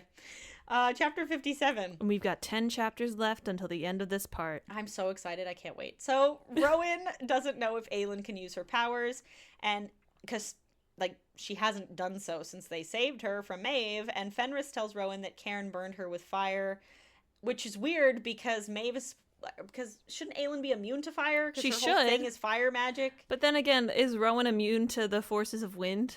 No. It's all very confusing. Is Dorian and inconsistent. immune from being cold? It's all very confusing and inconsistent. And Aelin and the others... She should be living embodiment of fire, and therefore fire does not burn fire. I mean, fucking hell, even in this book, Dorian literally turned into, like, a living flame. You know what I mean? Like, okay. Stupid. So Aelin and the others take swords and armor from Chaol's father's keep, and the Morath forces keep attacking, and Rowan notices Aelin hasn't returned from the keep and isn't fighting. Aelin appears on the battlefield in golden armor and begins fighting with a sword and not with her magic. Which, this is the first time in a long time, like, Aelin has actually used her fucking combat skills instead of relying on her magic and shit. Mm-hmm. And in chapter 58, the Morath soldiers... Go piss, girl. Go piss, girl. Go, girl. So the battle is still raging in chapter 58, and the Morath soldiers are planning to break This book is one never-ending battle. Yeah, it's just a long battle. And this is so funny. Okay, so there's a dam. There's a fucking dam out of nowhere, which is never mentioned until this point, that Aniel has a dam. Which the Morath soldiers want to break the dam. Break the dam! The hobbits are going to Isengard, to Isengard, to Isengard. And they try to use a battering ram to break the dam. And Lorcan is on the battlefield and he's fighting against the Volg, and one, like, stabs him. And so he thinks he's dying on the battlefield, and the dam is going to collapse any minute. And in chapter 59, Sartak and Nezrin arrive back at the keep, and they say that basically the dam is going to collapse. We need to get off the battlefield. Otherwise, whoever's left on the battlefield is going to drown. And I said, bro, this is so Lord of the Rings. Like, a fucking dam breaking. Are you for real? Like, when does this end? It doesn't. Like, all that's missing is the fucking Ents. Like, I need walking trees, and then this whole scene is complete. Alid realizes Lorcan hasn't returned, so she's like, no! And Rowan tells Fenris to use his magic to jump into the field and find Lorcan, which Fenris can't do for some reason. And conveniently, his powers are conveniently his unavailable. limitless powers are somehow found a limit. Yeah, he can, like, you know, apparate and disapparate, like a la Harry Potter, except for when he can't. And right now he apparently can't. So Alid steals Kaol's horse and rides out onto the plain to find Lorcan herself. And I said about this that, okay, in a way, I actually really love the idea of Alid being the one to ride out and save Lorcan. Like, I thought that was a really cool, empowering moment, especially for the human character, which happens so rarely in these books that a human character does something that heroic. But I didn't like Lorcan's stupid love confession. Like, when she finds him on the battlefield, she gets him up on the horse, and he's, like, dying and slipping off the horse, and they're trying to ride and outrun the dam breaking. And Lorcan's like, I love you. And I said, like, I get it. In his moment of near death, that he finally tells what he thinks of her. I get Great. that they had a thing in Empire of Storms, but he fucked up real bad, and it just feels really unearned that Alid is willing to put her life on the line for this Not asshole. even halfway into this fucking book. Right, like, she is willing to put her life on the line for this asshole? You guys shared a few kisses and were on, like, a little adventure for, like, a few weeks, and he was an asshole to you for most of that time, and you're literally willing to put your life on the line to save him? Are you fucking kidding? Like, that just doesn't feel earned. Like, the whole I love you so much, I'm willing to let this broken dam swallow me whole and we'll die nobly together feels really intense for two people who have not had that kind of buildup. And have not had that great of a relationship. And honestly, I think Lorcan should have died, high-key. Yeah. Like, I really think it would have been actually very moving if Lorcan died. Like, if she had ridden out to the battlefield and, like, Lorcan was holding her back and he basically, like, killed himself and, like, let her escape.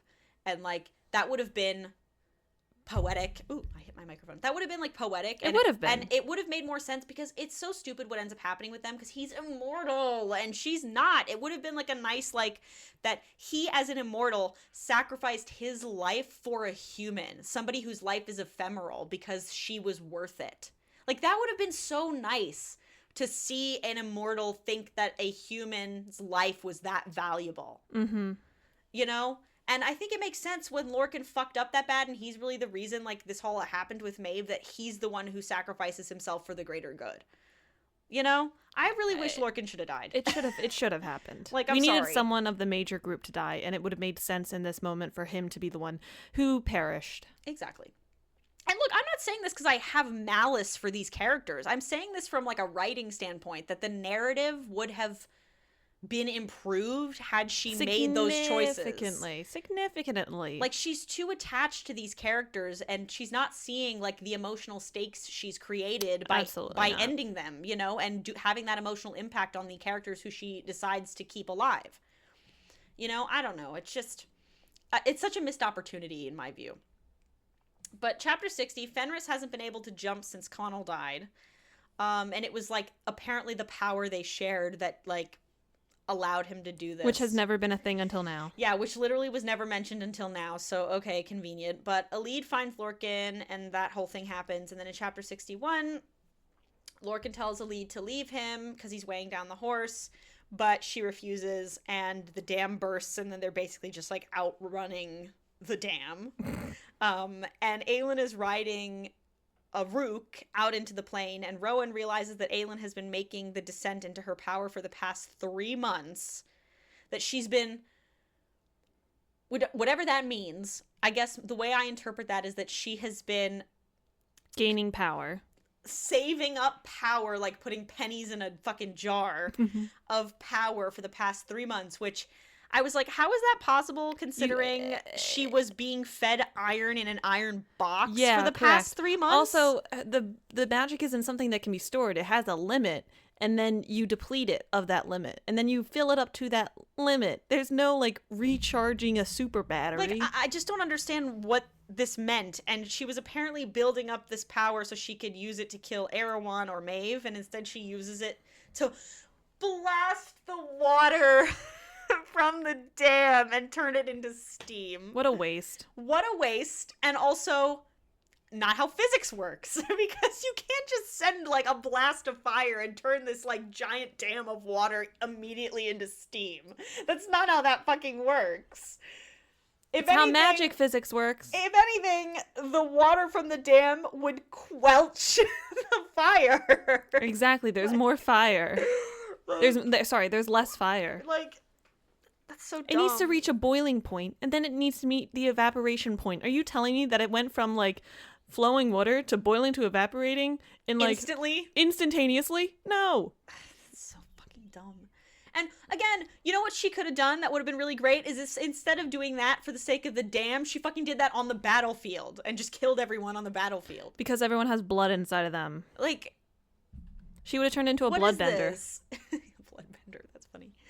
Chapter 62. Manon goes to Dorian and apologizes for how she acted when she learned that he was going to Morath.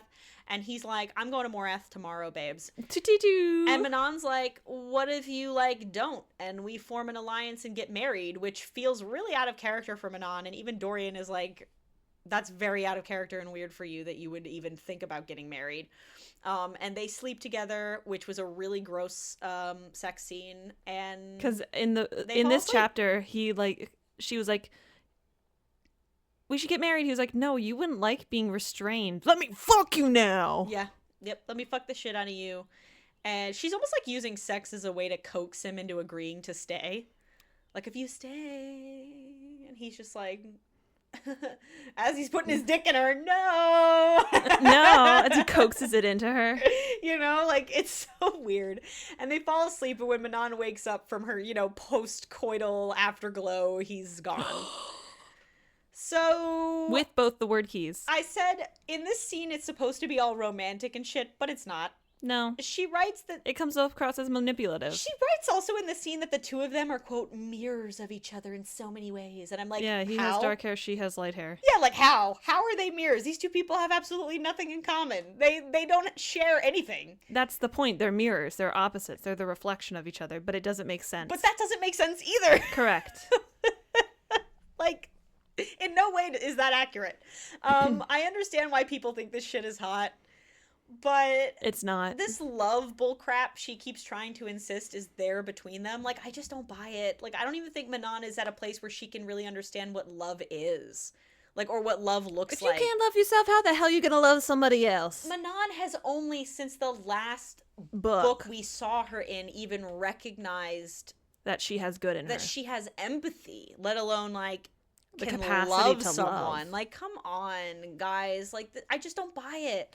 And so in chapter 63, we're back to Adian, and Adian tells Ren, one of the lords of Terrazin, that to send out messengers saying, oh, I forgot about this, that Terrazin calls for aid. What's the mirror? Oh my god! So what's the actual mirror for this one? Oh my god. Do you guys, have any of you seen Return of the King? The Gondor calls for aid, like the beacons. I mean. So yeah, they literally say, quote, Terrazin calls for aid. That is bullshit. Bullshit. That is an exact quote from Lord of the Rings. And then they start fucking lighting beacons. That is so fucking funny. I was like, where's Pippin lighting the beacon? They begin fighting Morath's army, and they're likely to lose. And then, oh my god, if it couldn't get more Lord of the Rings. The Mycenians. What happens? Okay, so I just want to recap really quick. What happens in Lord of the Rings? Well, Gondor calls for aid. They light a beacon to signal to Rohan that Gondor is calling for aid. Rohan shows up, and Aragorn shows up with a bunch of pirate ships and his army to also come and help the final battle. So, Terrazin calls for aid. They light a bunch of beacons, and then a pirate ship shows up to help them win the battle. I don't think it's copying. Like, Rolf and the Mycenians finally arrive and help fight the battle with their boats, which doesn't make sense. I said this is so Aragorn with the ghost army. That's so funny. And also the battle that seems lost because a bunch of evil dudes are flying on wraiths, I mean wyverns, and killing everyone, right? Like, that's also what's happening, which is so funny. In chapter 64, Lorcan wakes up and Elide is with him. And she tells him that she loves him, and they kiss. Ew. Moving on. Which I didn't care. Chapter 65, Manon and the Krakens get word that Terrazin is calling for aid, and this is where they light the witch beacons. Gondor calls And Rohan answers. Is what's happening. And the witches show up and they fly. And they... Oh, I also forgot where this happens in the synopsis, but there is a part of the battle where the soldiers of Morath start flinging the decapitated heads of Ansel's soldiers. I remember that, but I forget when. Over to Adion's army, and the quote is, with many of them still in their helmets. And I was like, okay, Osgiliath. Like, that's also a direct ripoff from Return of the King, when, like, Faramir's troops... So really, this should be called Return of the Queen. It should be Return of the Queen, because remember in Lord of the Rings, in Return of the King, Faramir's troops go to fight the orcs in Osgiliath, and then they fling all their severed heads, still in their helmets, over the wall of Gondor, where they all see these dead heads around with their helmets on. It's like it's the same fucking shit, dude. This is so ridiculous. Like, how did she get away with this? Well, obviously she didn't, because other people were able to tell. Like, that is so dumb. In chapter 66, Aelin tells Rowan that she sent letters to Adion, as well as Rowan's uncle and Asar, saying that she was imprisoned by Maeve, and she's trying to convince them to disband Maeve's army and start a revolution in Doranel. So she's trying to seed dissent amongst the Fae by telling them that Maeve is Volg, which, why would any of them believe that? They wouldn't. Which they do, as we find out later in the book. They shouldn't, rather. They all believe this immediately, even though... They're like, yeah, makes sense, checks out. Based on where this information is coming from and why, it makes no sense why anyone would even believe that. It's coming from who's presented as a rival, unstable, fire-breathing bitch queen. Yeah, who is actively fighting against their queen, and everyone immediately believes it. That's so dumb. So anyway, Caution, who's the prince of Antica, one of the princes of Antica, arrives with more soldiers, and they basically say that their army will go to Aelin, and Irene, in the meantime, is healing people who are infected by the Volg. So anyone they can capture from Erewhon's army, she and her healers are trying to suck the Volg out of people so they can be rehabilitated, I guess. Mm-hmm. And this is the last chapter of this section. Oh my god. Thank God. So, chapter 67. Aelin is wondering if Irene can use her powers on Erewhon and Maeve to get rid of them. And that way Aelin would not need to forge the lock at all, which makes no sense. What do you mean? The lock isn't supposed to be forged in order to destroy Erewhon. It's opening a portal so that way they can push Erewhon through, which they didn't even think about how to do that yet. And you'll see later when we talk about this in part 2 with the lock, what forging the lock for the word keys ends up doing literally has nothing to do with Erewhon, actually. So all of this becomes completely useless because ultimately the lock is not what defeats Erewhon anyway. They're completely wrong about what the point of even collecting these word keys is.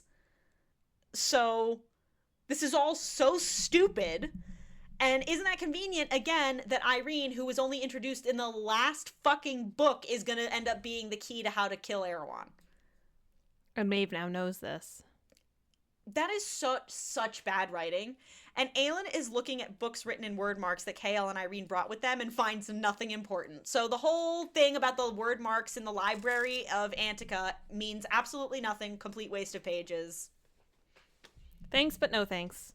Yeah, also, during this scene, everyone is, like, gathered around, and it's hilarious to me how Aelin was all, like, broken from her time spent with Maeve and getting tortured, and now she's just, like, fine, like, grinding on Rowan, like, sitting on his lap and, like, being like, oh, she literally, like, almost, like, she is so turned on by her husband that she is, like, this close to, like, fucking him in front of her friends and allies, even though she was, like, broken 2 minutes ago.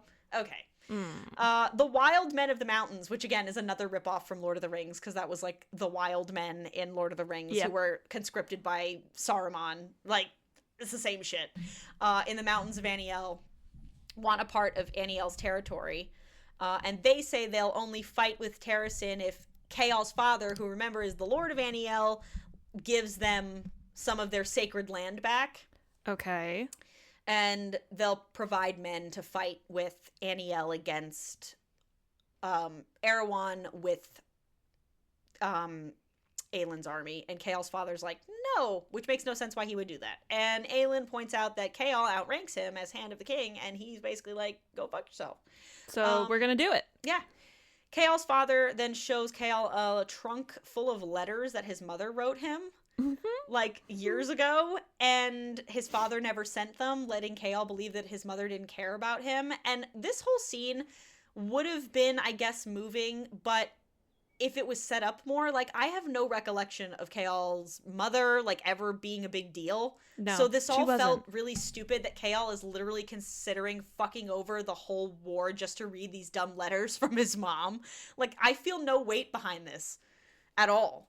It's like, just a reason to fear that Kael is going to do something bad. right? Like, my reaction to him showing the letters should have been, oh my god, the letters. But I was just like, what the fuck? Like, who cares? Like, you know, like, yes. Like, because you know what'll happen if I survive this war? I still outrank you. Now I know you have them and I can just read them later anyway. Like, it should not have been ammunition. Yeah, this is so dumb. Like, this makes no sense.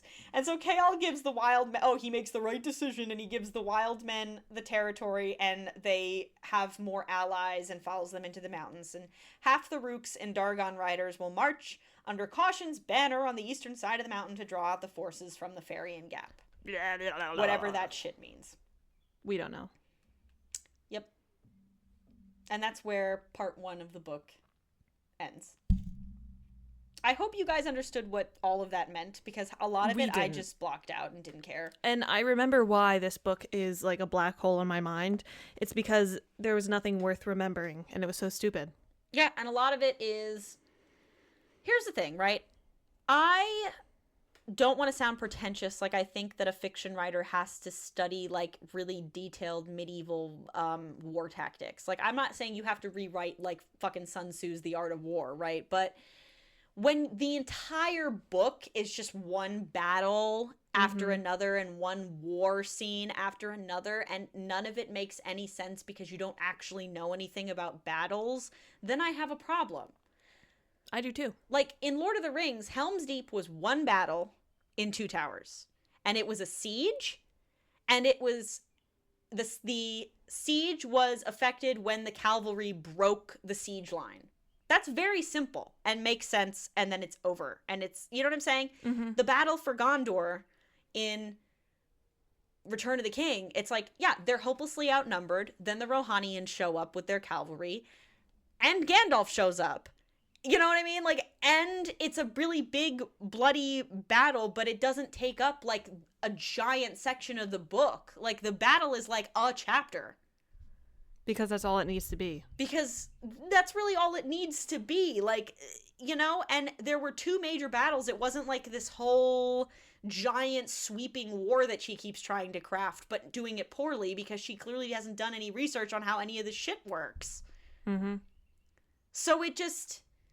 You know, and then in the Battle of Gondor, the eagles are coming! Like, the eagles come and save the day against the Rooks are coming! Yeah, the fucking Rooks are coming. So literally, this ends with Caution and the Rooks going to go fucking fight the battle and save the day.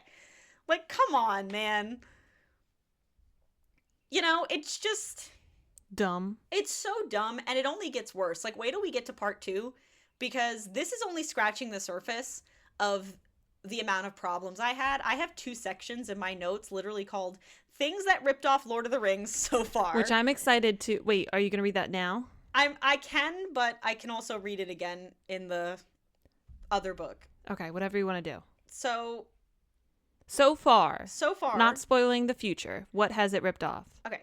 The Battle of Aniel that goes on for days, where they are hopelessly outnumbered at the last minute, a la the Battle of Helm's Deep. Princess Asara from Antica shows up with the Rohirrim, the Dargon cavalry. She couldn't even be more creative than having dudes on horses. There are literally 2 giant towers that get destroyed in 2 separate battles.